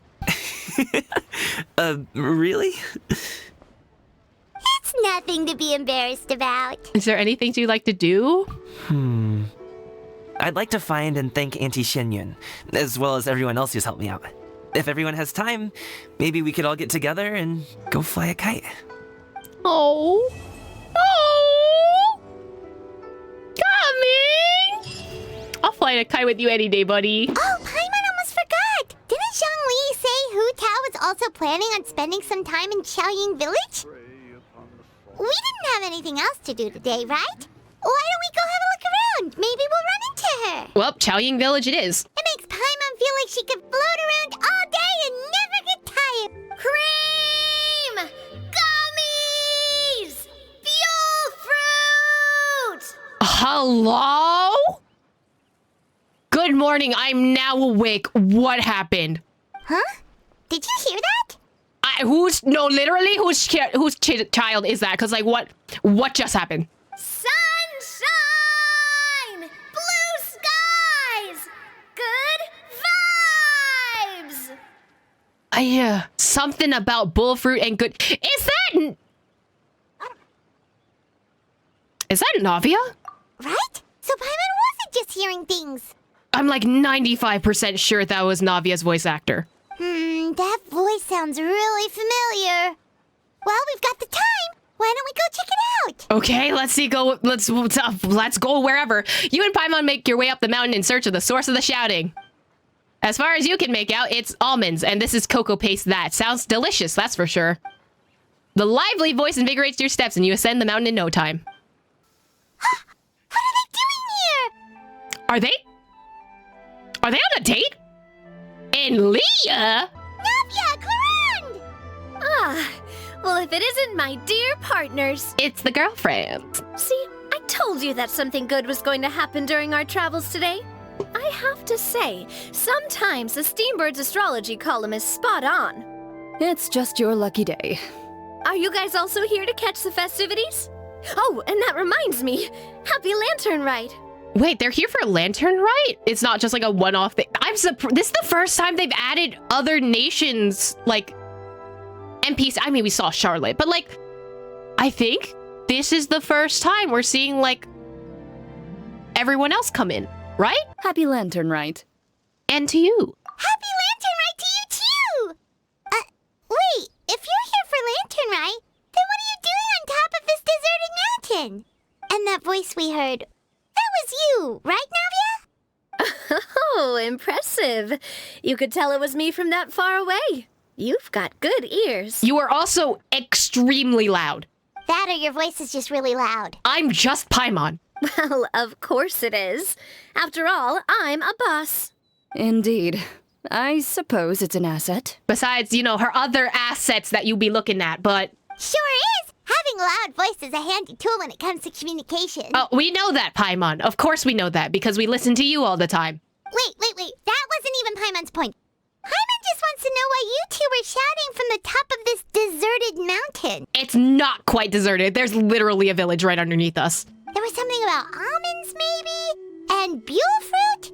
Ooh, is it some sort of secret code? No, it's not a code. The words are meaningless. Perhaps, but the act of shouting was very meaningful indeed. That's just what mountain climbers do, right? After all the hard work it takes to make it to the top, as you stand on the summit looking out at the vast scenery, it's not easy to resist the urge to release those emotions. I see. So it's not what you were shouting that matters, but the act of shouting itself. Exactly. You get me, partner. I was afraid that it would cause a disturbance, so I asked the locals around here, and they said it was fine. Apparently most hikers like to shout when they get to the top, so the locals are used to it by now. So, you see, it's not just me. I guess everyone shouts from the top of a mountain at some point in their life. Speak for yourself. When you're stressed, don't you ever just get the urge to do something for no reason? I mean, Navia's in a ton of stress right now, so... Not really. If I ever get stressed, I just go hunting. Oh, that's a pretty good way to relieve stress. What I choose to hunt depends on my mood. Huh? Anyway, why don't you two give it a try? Shout anything you want. It's a real stress reliever. As long as Paimon has clothes on her back and food in her belly, Paimon doesn't think there's any stress that needs relieving. Aether, that is so crazy, and I prefer to keep things bottled up is wild. I think out of everyone in Genshin Impact, Aether needs the most therapy. That's crazy. Oh, I bet you guys are just too embarrassed to let loose. No need to be shy. Even Farina was shouting from the top of this mountain earlier. Why is Farina here? Huh? Did Paimon hear that right? Farina's also here? In Qiaoying Village? Believe in your ears. It is indeed as you heard. Actually, the reason we climbed this mountain in the first place was also because we heard the sound of shouting. Yes, we could just about make out someone yelling things like, "Help me!" and "What should I do?" So we hurried up here to check it out. And what do you know? Miss Farina was standing right there, all red in the face. She practically sprinted back down the mountain the minute she saw us. Oh? That reminds me. I believe what she actually said was, "So help me, I will figure out what I should do about this script." Oh. So you could actually hear what she was saying? Why didn't you say so earlier? I thought someone was really in trouble. I figured we would come check out the situation either way. Why not let her keep some privacy? Oh, seems like you caught Farina in the middle of some stress relief as well. She probably would have never thought. No, she definitely would have never thought she would run into anyone she knew all the way out here. I don't like how sus this dialogue is getting. Was she alone? I think so. We ran into Nervalet on the way here as well, but he was already on his way back, so they probably weren't together. Farina, what were you doing on the top of the mountain? Farina. What? Nervalet was here too? So many people from Fontaine. Everyone's here. It's just Smash Bros. Everyone's here now. What was he doing here? It couldn't have been for vacation. Unless? I think it just might have been, actually. But apparently he only stayed for half a day before heading back. He's a very busy man. I want to see Nervalet. Nervalet is not the type to take much time off. Taking even a half day for himself is already a huge step in the right direction. Hydro Dragon, come back! Didn't Charlotte publish an article on the Liyue tea industry recently? Maybe he was inspired to come buy some tea after reading that article. You know, just like you were. I wonder who he was buying the tea for. My situation is completely different. I'm here because I was asked to accompany you. The tea purchase is simply an added bonus of this location. Just admit that you want the tea, Clarence. You Fontainians and your tea drinking. You say that? Like, Leah also isn't, like, tea drinkers. Like, that's kind of crazy. Oh, it's not for me. I lost a bet with Ridesley, and now I have to buy him something. Yeah, that makes sense. It was just a spur-of-the-moment sort of bet. Ridesley gets really invested in that sort of thing, but he couldn't care less about what he wins in the end. You could give him mint plants that you plucked from the side of the road, and he wouldn't even mind. If only he was that easygoing when it came to talking business. In any case, I'm pretty sure the tea you bought is this region's specialty. What is it called again? Nervalet even mentioned it earlier. Sunglo tea. Oh no, did you also buy 10 boxes to get half off? Yes, that's the one. Why is everyone in this game getting scammed? How does the economy work if everyone's getting scammed this much? You didn't really buy 10 boxes, did you? Please, do I look like someone who would fall for that sort of marketing trap? That reminds me. You guys said you only came up here because you heard my voice, right? I hope it didn't put you out. You must have had other plans for the day. Oh, that's right. Who tell? A few days ago, we heard that a friend was going to be in Chaoying Village, so we decided to come and see if we could run into her. Oh dear. We've been chatting for quite some time. I'm sorry for keeping you. No harm done, partner. That's good. We should probably head out and look for Hu Tao. No need to stay on our account. We just got up here, so we're gonna stay around for a little longer. Go and meet your friend. We can meet up in Chaoying Village later. Sounds reasonable to me. Sounds good. We're gonna head down the mountain then. See you later! Oh, it does not put me down the mountain. What do y'all say? What do I have to do to get you to yell from the top of this mountain? Name your price. You really want to hear it that bad, huh? I'm just curious is all. I have a feeling you'll say something amazing. I will pass. I prefer to let actions speak louder than words. I love Clarant. I love her a lot. Chaoying Village is known for its tea, but you know what else they have with tea? That's right, dim sum! Please, we cannot be buying out dim sum again. Didn't timing say something about dim sum being eaten in the morning? Oh, Paimon wonders if we can still get some at this time of day. You have to get it between early in the morning, and then it ends at around 12 or 1. So as long as before 12 or 1, you can get dim sum, okay? Afternoon tea might be more appropriate at this point. Oh, well that's fine too. Paimon doesn't care what kind of tea it is as long as it comes with some tasty snacks. Now, let's see what kind of yummy things we can find around here. Paimon's not seeing things, is she? Is that Farina standing between Zhongli and Hu Tao? So, Zhongli is the snack. Got you. Judging based on the hat, I say so. Wonder what they're talking about. Zhongli knows a lot of stuff. Maybe he's telling Farina about Chaoying Village. That or he's telling her a story, which either way, I feel like Farina would like. Oh, or maybe Hu Tao is trying to rope Farina into being one of her clients. Want to make a bet? Hey, this isn't the Fortress of Meropide. Do you still want to make a bet? But Paimon could be convinced for the right price. Let's say loser buys the winner 3 huge bowls of seafood kanji. That's crazy. I would never eat that much. Since Zhongli is there, Paimon bets things are pretty tame. It's decided then. Paimon votes for tour guide Zhongli. I vote for Hustler Hu Tao. All right, no time to waste. Let's go see who's right.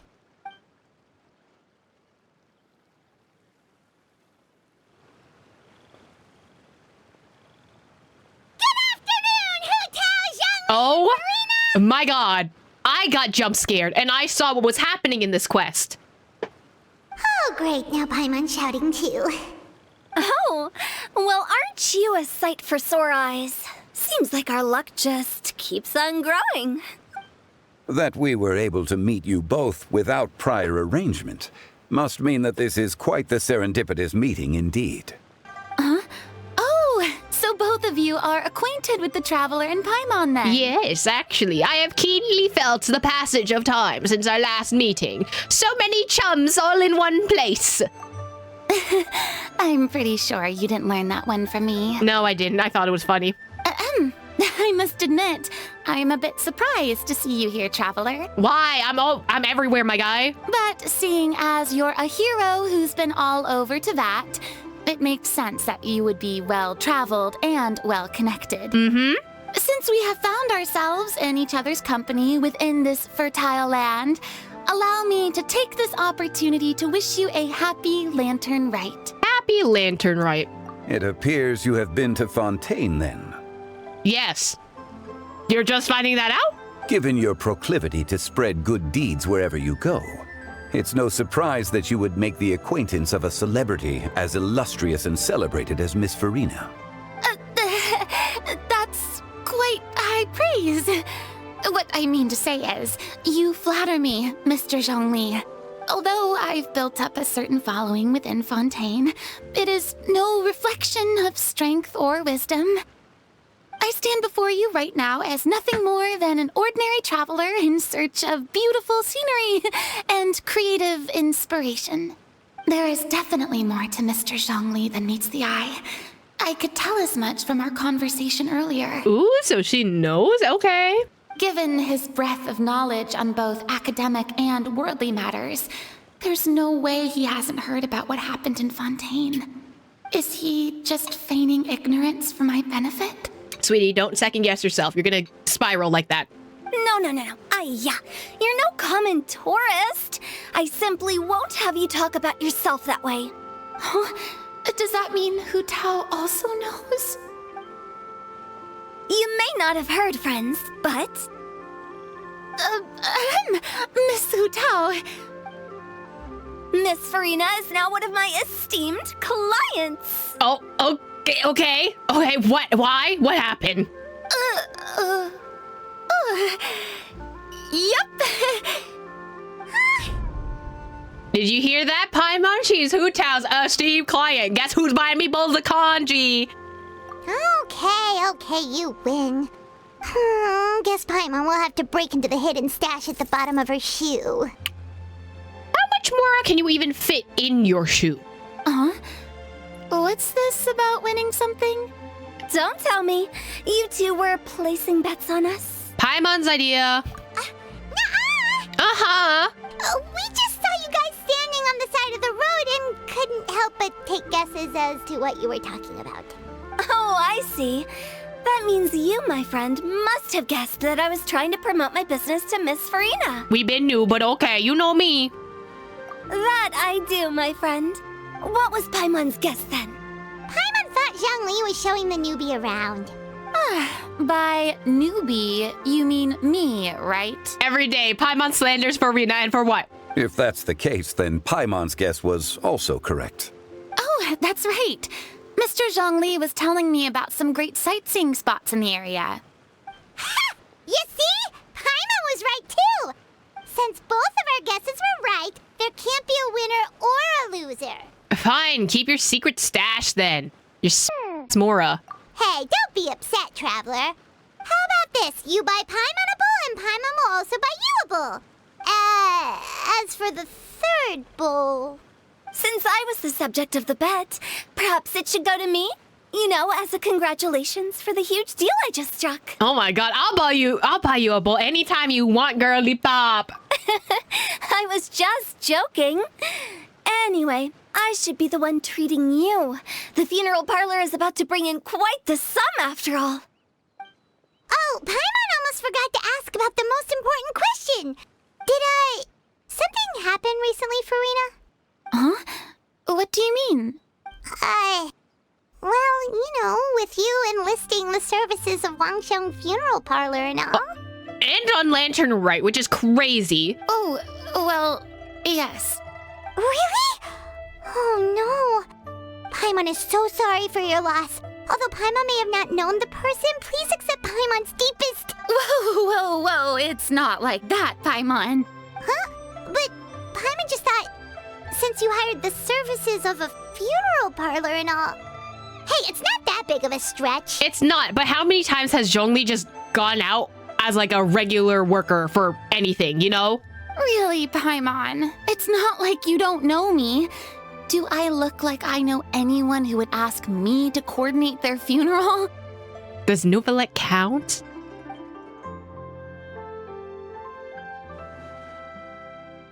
Miss Hu Tao is simply helping prepare some props for my film. Ow. That's true. Does folklore count? If she's trying to bury her past, quite literally, she could hire the funeral service. Big brain, you know. Not too long ago, I read a collection of horror stories from Liyue. The content was spectacular. In fact, I still feel the need to sleep with the light on even now. Anyway, that's not the point. Now that Fontaine's biggest star has returned to the stage, I figured it's about time the industry enjoyed a breath of fresh air. You might even call it a breath of fresh air. Or...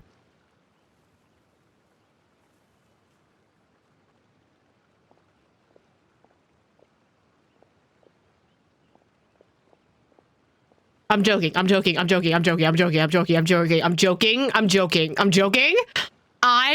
slightly in pain.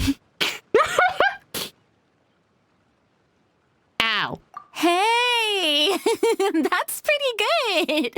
I'll have to remember that for my ad posters. Please don't actually use that. Oh, Paimon sees. That makes a lot of sense. So, did you come to Liyue just to enlist the services of Wangsheng Funeral Parlor? Well, not exactly. My original plan was to just relax and enjoy the sights. But then I ran into Miss Hu Tao and Mr. Zhongli, and well, you know the rest. I suppose it was meant to be. It was a fated meeting indeed. Zhongli sure loves his lofty turns of phrase. But if you ask me, it's all thanks to that man who stopped to ask for directions. Oh? Who? Who was it? It's someone you know. Wanna take a guess? Let me think. It was Nouvellette, wasn't it? What? How did you guess that on your first try? Who else would be here? Very impressive, my friend. Your guessing game is spot on today. You tell everyone about your encounter with Navia and Cloron on the top of the mountain. One look at the pitiful expression on Farina's face is enough to convince you to leave out the part about the shouting. Huh. never thought Neuvillette would be the type to get lost. In a place that he doesn't know, and also this man does not touch grass outside of Fontaine. Are you surprised? I'm sure he didn't get lost.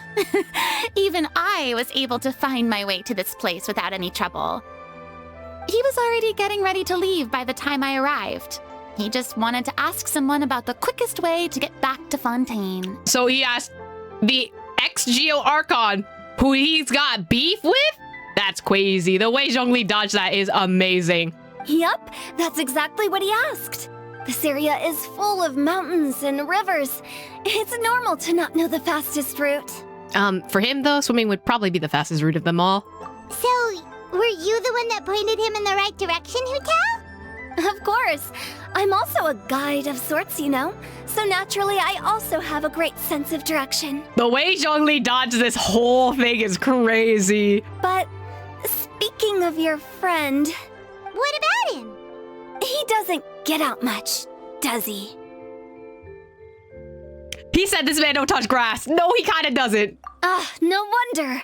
He was stiff as a board and way too polite. I would have never guessed he was here on vacation if you hadn't told me. All in all, he was only here for half a day. I'm pretty sure he is the only one who would consider that to be a vacation. Oh?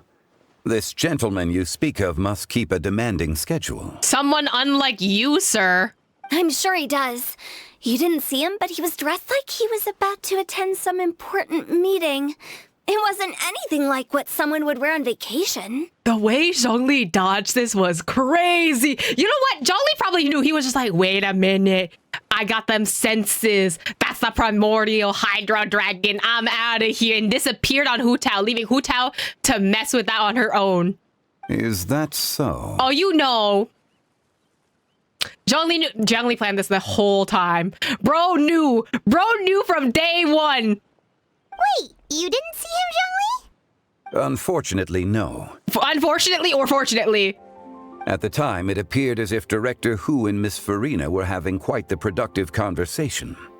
I know matters of business can take much discussion, so I decided to fetch some tea for them. In the middle of a bridge. You sure about that, buddy? You sure? What a shame. That gentleman seemed like a sophisticated sort of guy. I actually think you two would have hit it off. I think physically hit it off would probably be more important. Is that so? The side eye? The side eye from Zhongli is crazy. Nuvi would have thrown hands straight up 1v1 like... Judging by how Zhongli is acting and taking into consideration Neuvillette's true identity, could Zhongli have been avoiding him on purpose? No need to hit the nail over the head, my guy. Oh, I see. Oh, what a pity. It is what it is. To borrow Miss Farina's turn of phrase, perhaps it just wasn't meant to be. I wonder why. Well, with the traveler around, I'm sure you'll have a chance to get to know each other at some point. That's right. He's got more friends than he knows what to do with. I have a certain charm about me. You know, I'm main character or whatever, you know. Well, that's certainly true. Oh, that reminds me. If you get the chance, you should try and talk to Neuvillette into loosening up a bit. You told me about making him touch grass or something? Just tell him the Palais Mermonia isn't going to fall apart if he disappears for a few days. He shouldn't keep himself cooped up all the time. He is literally powering the entire city. I don't know about that one, Chief. Even clams open their shells to let in fresh water every once in a while, right? If he's really that much of a stickler for protocol, he can fill out a leave of absence request. He'd have to approve it himself since he handles that sort of thing now, but you know what I mean. That does make sense.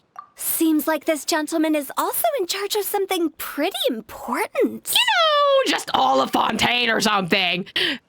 He is the fair and impartial Eudex of Fontaine, head of the highest court in the land, otherwise known as a demon who controls all the paperwork in Fontaine.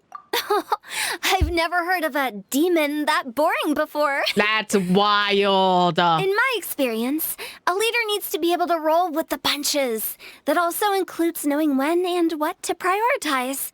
It seems like your friend still has a lot of growing to do. I mean, in Dryden years, he's just a baby. Is that Hello? Is that Navi and Cloran walking across the bridge right now?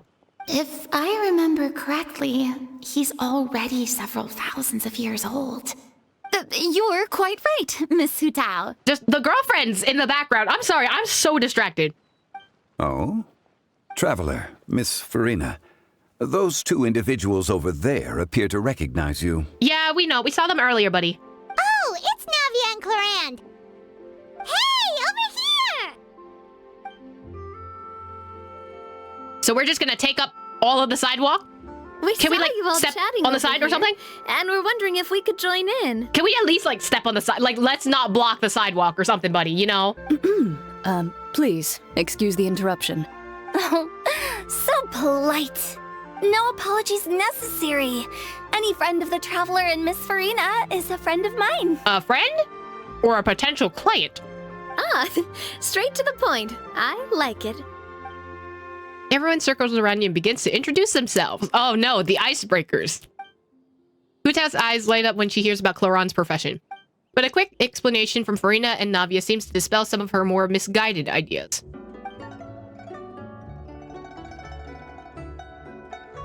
It's getting late. If we want to catch a boat back before dark, we should probably get going. Indeed. Then, Miss Farina. Oh, yes? When are you planning to head back? Do you need us to escort you? Oh, I don't think that will be necessary. I mean, you're not my subordinate anymore. You don't need to look after me. I didn't mean it that way. It's normal for friends to travel home together if they run into each other on the road. The pause on friends. The millennial pause on friends. Anyway. There are a lot of mountainous roads in this area. I imagine they'll be even harder to navigate after dark. Exactly. Just like in those ghost stories. 8 paths converge in a wood. Beside them an old house is stood. If you dare to go inside, not a soul will greet your eye. Buddy, stop staring the travelers. But if you take a closer look, there may be something you mistook. A candle flickers to and fro, yet there is no wind to make it so. What is its secret? What could it mean? In this wood, where mystery screams. The Kubrick stare on this is crazy. Oh no, poor Farina. My dear demoiselles, ladies, no, I mean friends, please take me with you. Oh. Of course. Farina. Gotta say, Farina, you are really quite the character. By the way, did I hear you mention that Clorand used to work under you? Then you must have also been a leader at some point. Well, that's, all in the past now. Besides, being a leader is hard. It wasn't the right job for me. Aw, she had to change careers. It's okay. I prefer how things are now. I can come and go as I please, and get to enjoy the sweet taste of freedom. Oh, Farina. I see. Well, you've certainly picked an apt place to relax. Xiaoying Village is an exemplary choice. Well, have you all had a good time? Only the best. And I've learned a lot, too. Thank you so much, Miss Hu Tao and Mr. Zhongli. It's fine. You've thanked us more than enough already. The next time you're in this neck of the woods, I'll treat you to some dim sum in the city. Dim sum? Is that some kind of Liyue term for snacks or desserts? They are a part of it. It's basically a table full of as much tea, sweets, and good company as you can manage. Oh, so it's basically a tea party. Sounds great. You know what? I never thought about it that way, but you're kind of right. Make sure to order the winter melon cake and the lotus flower crisp. They're so sweet and delicious, Paimon knows you'll love them. Ooh, okay. I'll be looking forward to it then. Wait, but didn't you guys say you were here on vacation? How come you're all going home excited! You're not bringing home any souvenirs? Of course I am. I bought tons of fun things to bring home with me. A kite, a parasol, a little tin frog that jumps. Oh, and a stuffed toy of a mythical beast. Chlorand is the one who didn't buy anything for herself. So all you're bringing back with you is that tea? And some tea-flavored hard candies. They're for Siegeween. Oh, for Siegeween! Chlorand isn't much of a shopaholic. Well, one of us has to practice restraint. Oh, and they were girlfriends. Hey, I'm hardly reckless with my Mora. I'll have you know, all the purchases I made today were well within my budget. That's kinda crazy. It sounds like maybe normally you don't put things in your budget. What about you, Farina? Me? Oh, well, I bought some tea, of course. I just had to try all the varieties recommended in the Steambird. Other than that, just some bits and bobs, you know. A little bit of this, little bit of that. They should all be things I can use, I think. So you fell for marketing traps, huh, buddy? Now Paimon's even more confused. If you bought that much stuff, where did it all go? Into one of Linny's magic packets? Oh, actually... Monsieur Neuvillette took them with him. Oh. Bro is coming back with 300 shopping bags on the boat. That's crazy. Oh, so that's what happened. Wait, what? Why did he take them? He's not hoarding treasure, is he? Very apt for a dragon, one may say. That's quite the imagination you've got there, Paimon. I wonder why. Monsieur Neuvillette just saw the amount of bags we had and offered to take them back for us.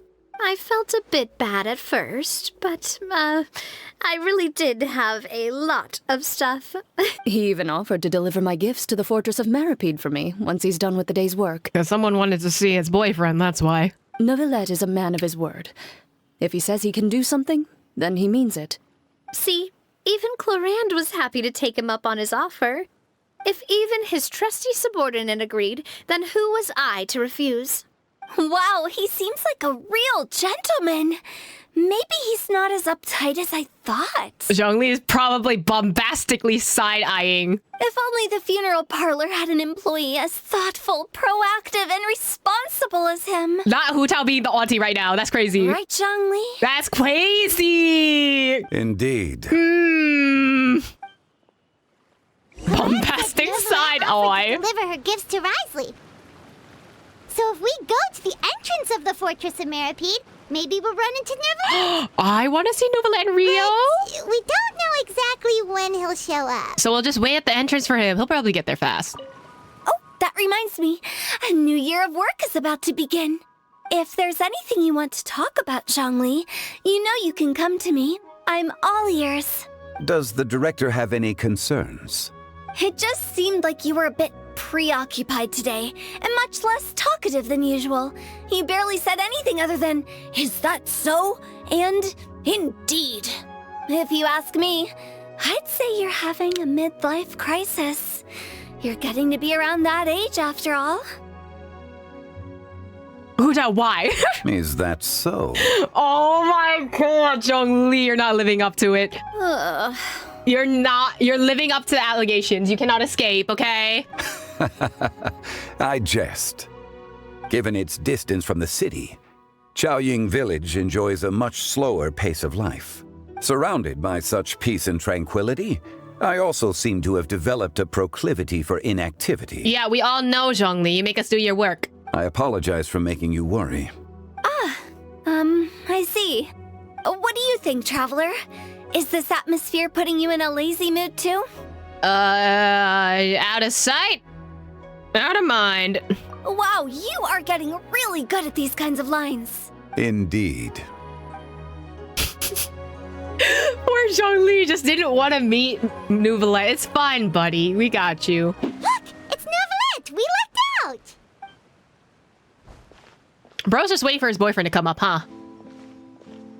Oh, it's you. It has been some time since our last meeting. And weirdly enough, in the same place. Few people frequent this location. Since I was able to conclude my work early for the day, I thought I might take a walk and avail myself of this area's peace and quiet. You call this Early? Do you always work this late, Neuvillette? Strictly speaking, that depends on the agenda for the day. Uh-huh. That's why they hang out and kiss. I mean, he did say it was a quiet location. I am hardly bereft of time, however, so working late is of little consequence to me. Really? If you have so much time on your hands, then why did you only go to Chaoying Village for half a day? First, I should clarify that I was referring to my lifespan, rather than the time at my disposal on any given day. Second, I was unaware you possessed knowledge of my trip to Chaoying Village. We literally saw everyone there, so that's probably what happened. You give Neuvillette a quick summary of everything that happened today. See. Thank you for informing me. So did you deliver the gifts? Yes, they have been safely delivered. I have to hand it to Clorant. And they were boyfriends in the middle of nowhere. And they will kiss. Just a simple gift delivery, and she has the great and mighty Udex at her beck and call.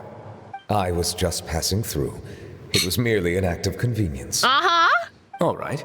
Then I hereby confirm receipt of the goods on behalf of the staff of the Fortress of Meripede. A verbal receipt of confirmation? Is such a formality really necessary for a small matter such as this? And they were boyfriends! Guess not. This quantity of tea, though, seems a little excessive for a gift, don't you think? Before you know it, they'll start accusing me of taking bribes. About that. Much of that is my own excess, I'm afraid. Nuvi, did you fall for the scam? Oh? Why? What happened? It was buy 10 boxes, get half off. Nuvi, we gotta get you to touch grass some more. Please, sweetie pie. Where'd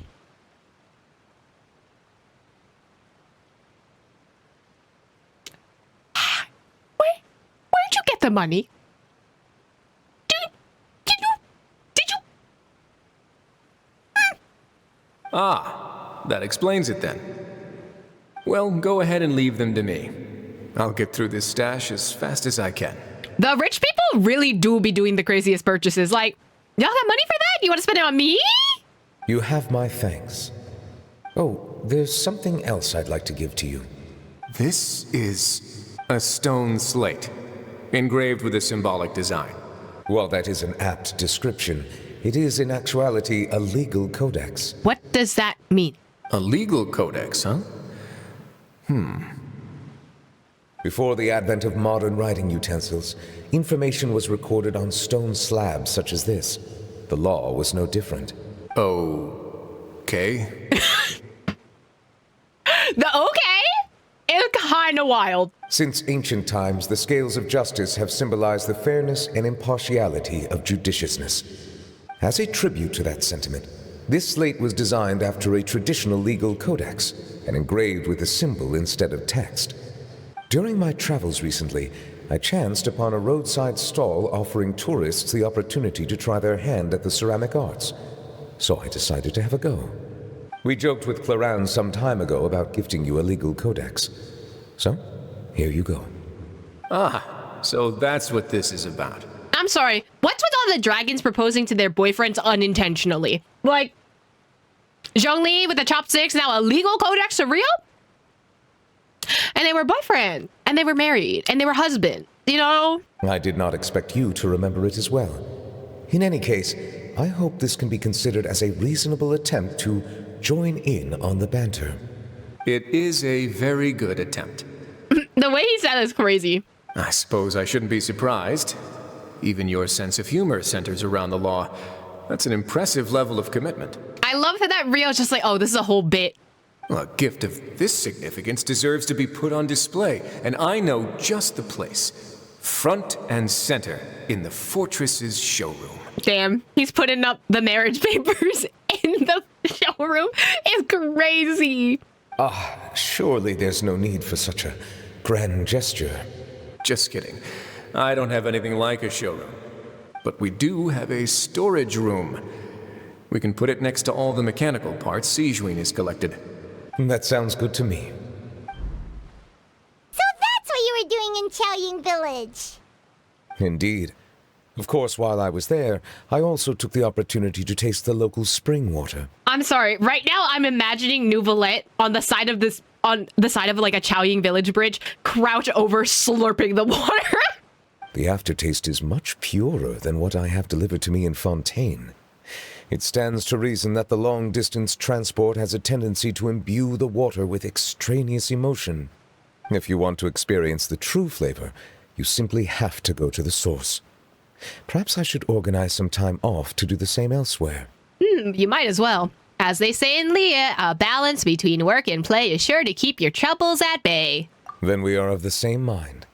It appears my desire is justified.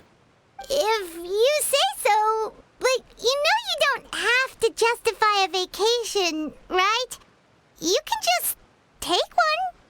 You could, but also, I'm not going to say anything. After all, you're hardly bereft of time. You can do whatever you want. You're quite right. I suppose I suffer not from a lack of opportunity, but rather a lack of inspiration. However, after reading a few articles about Liyue's holiday traditions, the idea popped into my head and made itself quite at home. So are you going to go to Inazuma next? Actual question. Are we going to see a bunch of quests where Nouvelette just goes to random places to try different people's waters? Seeing as I was free of responsibilities for the morning, I decided to depart at once. And how was it? Refreshing. My spontaneous outing seemed to inspire quite a few other spontaneous decisions as well. Take, for example, my foray into ceramics. At first, soil from the ground is granular and unforgiving, but add the right amount of water, and it becomes soft, moldable, and able to take shape. In the past, I never thought about how quotidian vessels were crafted, but now I have participated in their very making. Quotidian vessels is something. This is also something I made today. Is that a little dragon spoon? I love it. Where can I buy 10 of these? I love this. Oh, wow. What a big... It's a soup ladle. It's the Nessie ladle, okay? That's a ladle? Paimon thought it was supposed to be some long-necked sea creature. I want 10 of them. Thank you. That was indeed one of my inspirations. Is it inspired on yourself? The color also really matches your style. Really? You like it? Oh. Nouvelette just wants praise. It's good. It's good, Newbie. To tell you the truth, given your unexpected arrival, I find myself quite unequipped to give you the welcome you deserve. Around such an important holiday such as this, human custom would dictate that gifts should be in order. No, you don't. Newbie, it's okay. But I'm afraid this is all I can offer. If you'll have it, that is. Can I really keep this? You made it my head and everything. That is precisely why it would do me such a great honor if you accepted. I love it. Thank you, Newbie. You are most welcome. Happy Lantern Rite. Oh, that reminds me. You passed along the advice from Nouvelette's vacation. Approve a leave of absence request for myself. That sounds like it could easily lead to a vicious cycle of self-indulgence, something which couldn't be in further violation of protocol. Take a break! But I suppose I understand her point. My proclivity to refrain from personal outings does in part originate from a sense of responsibility toward my duties. But it is also due to a lack of desire to engage in the human world. But now I see that the human world is indeed full of many interesting places to discover. I could have told you that, buddy. What do you say afterwards? Lantern Rite marks the start of the new year in Liyue. In the spirit of the season, then, I wish you a year of success as vast and endless as the open ocean. Aw, thank you, Nuvi. Well, that's so sweet of you.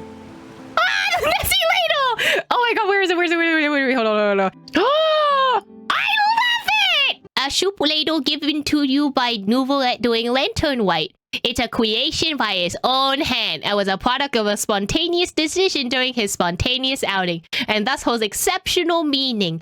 However, perhaps because the Udex was on vacation at the time, this fantastical sea creature inspired soup ladle, Nessie ladle, gives off a sense of leisure. If this ladle is used to taste various waters, you might perhaps gain insights you would not normally.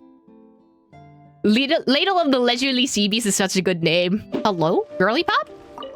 Oh, Lantern Rite was simply amazing. I'm not sure I'll be able to sleep tonight.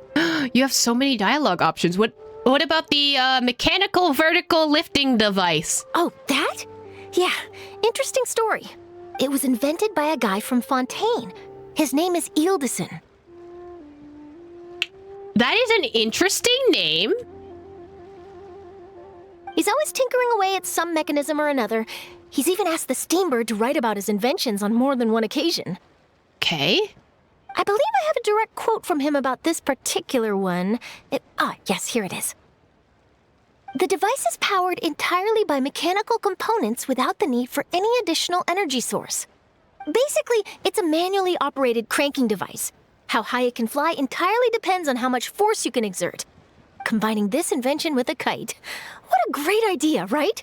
About the interview and working together with Gaming's father. Oh, my conversation with Mr. Ip went really well.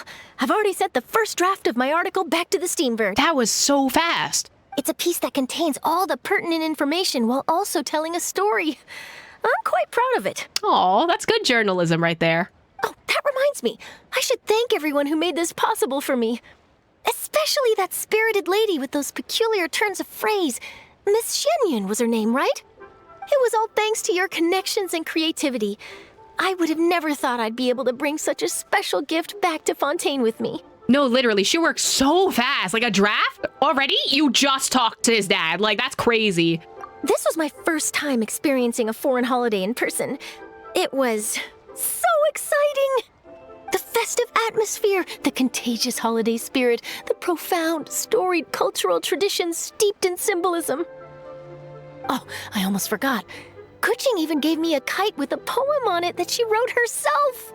It goes, "Dreams are like paper kites. With them do our hopes take flight. Sailing high above the clouds, they yearn for something more profound. Yet try we may and try we might. A deeper truth waits in plain sight. Though we hang our hopes in skies abound, many joys lie on the ground." Kuching wrote that for you?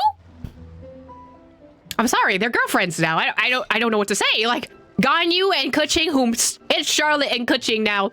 I want to include this poem in my special feature on Lantern Rite. I'm sure a lot of people will love it. You're so right. They are photographer and model. Beautiful. Until next time, Charlotte. Probably like next patch. Yep, and happy Lantern Rite to you. Given your present countenance, one presumes you are missing some old friends again.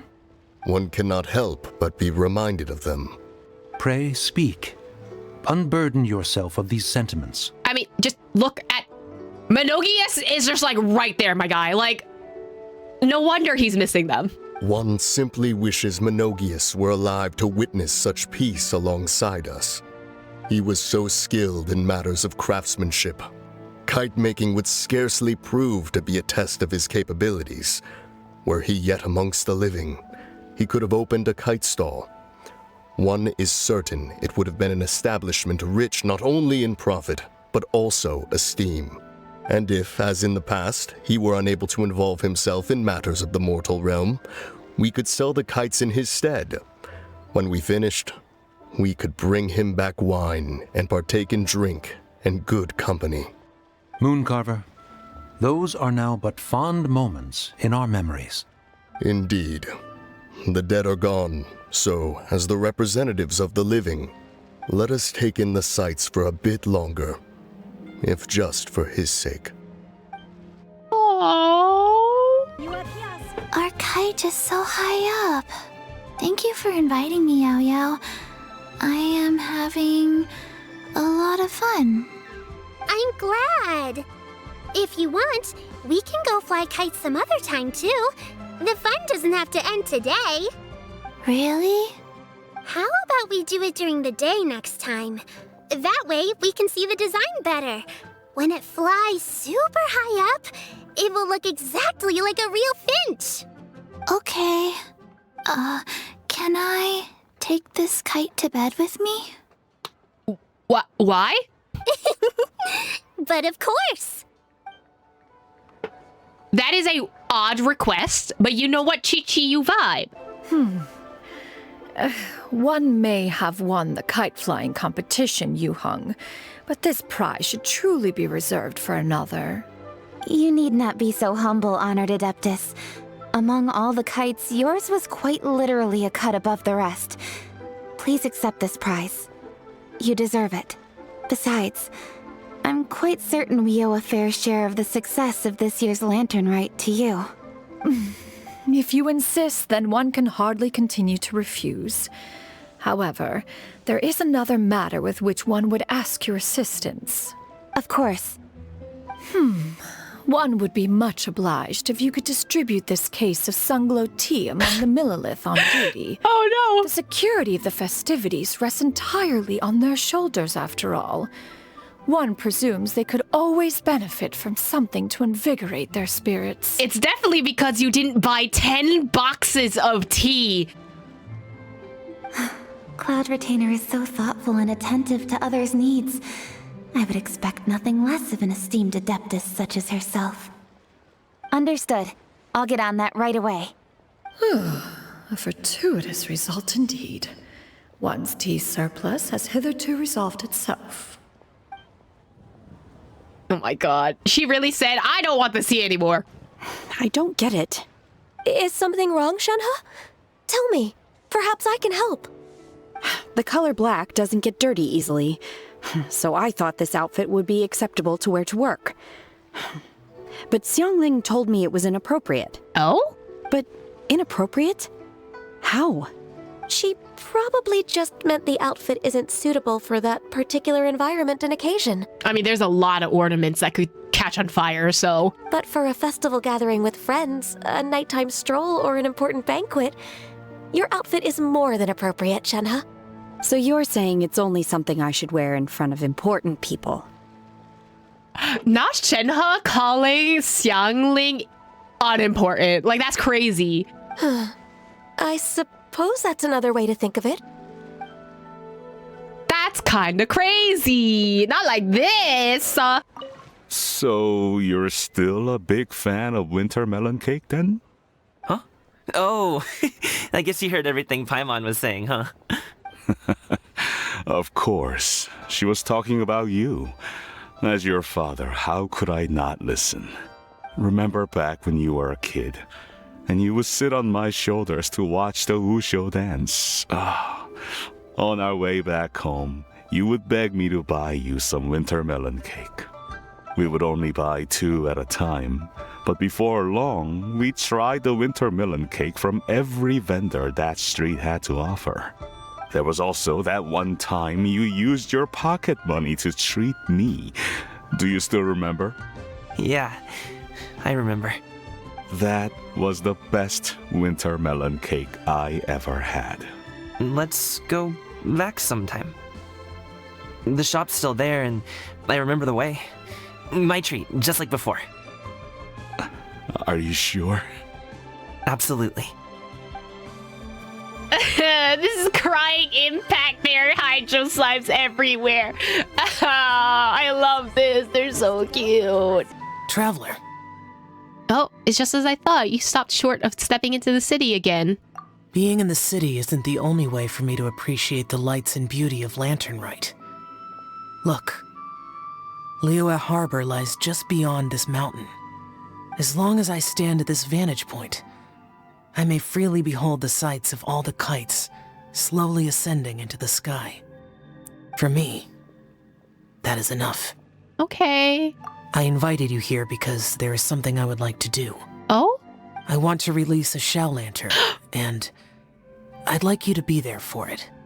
It took him 2 years. It took him 2 years. But he did it. He did it. Did you make it yourself, buddy? Yes. I apologize for its crude appearance. I have little skill in that regard. No. It's amazing. It's amazing. It's amazing. You are very kind, as usual. I love... Look at Ethan being all happy. All right. It's time. And they lifted a lantern together.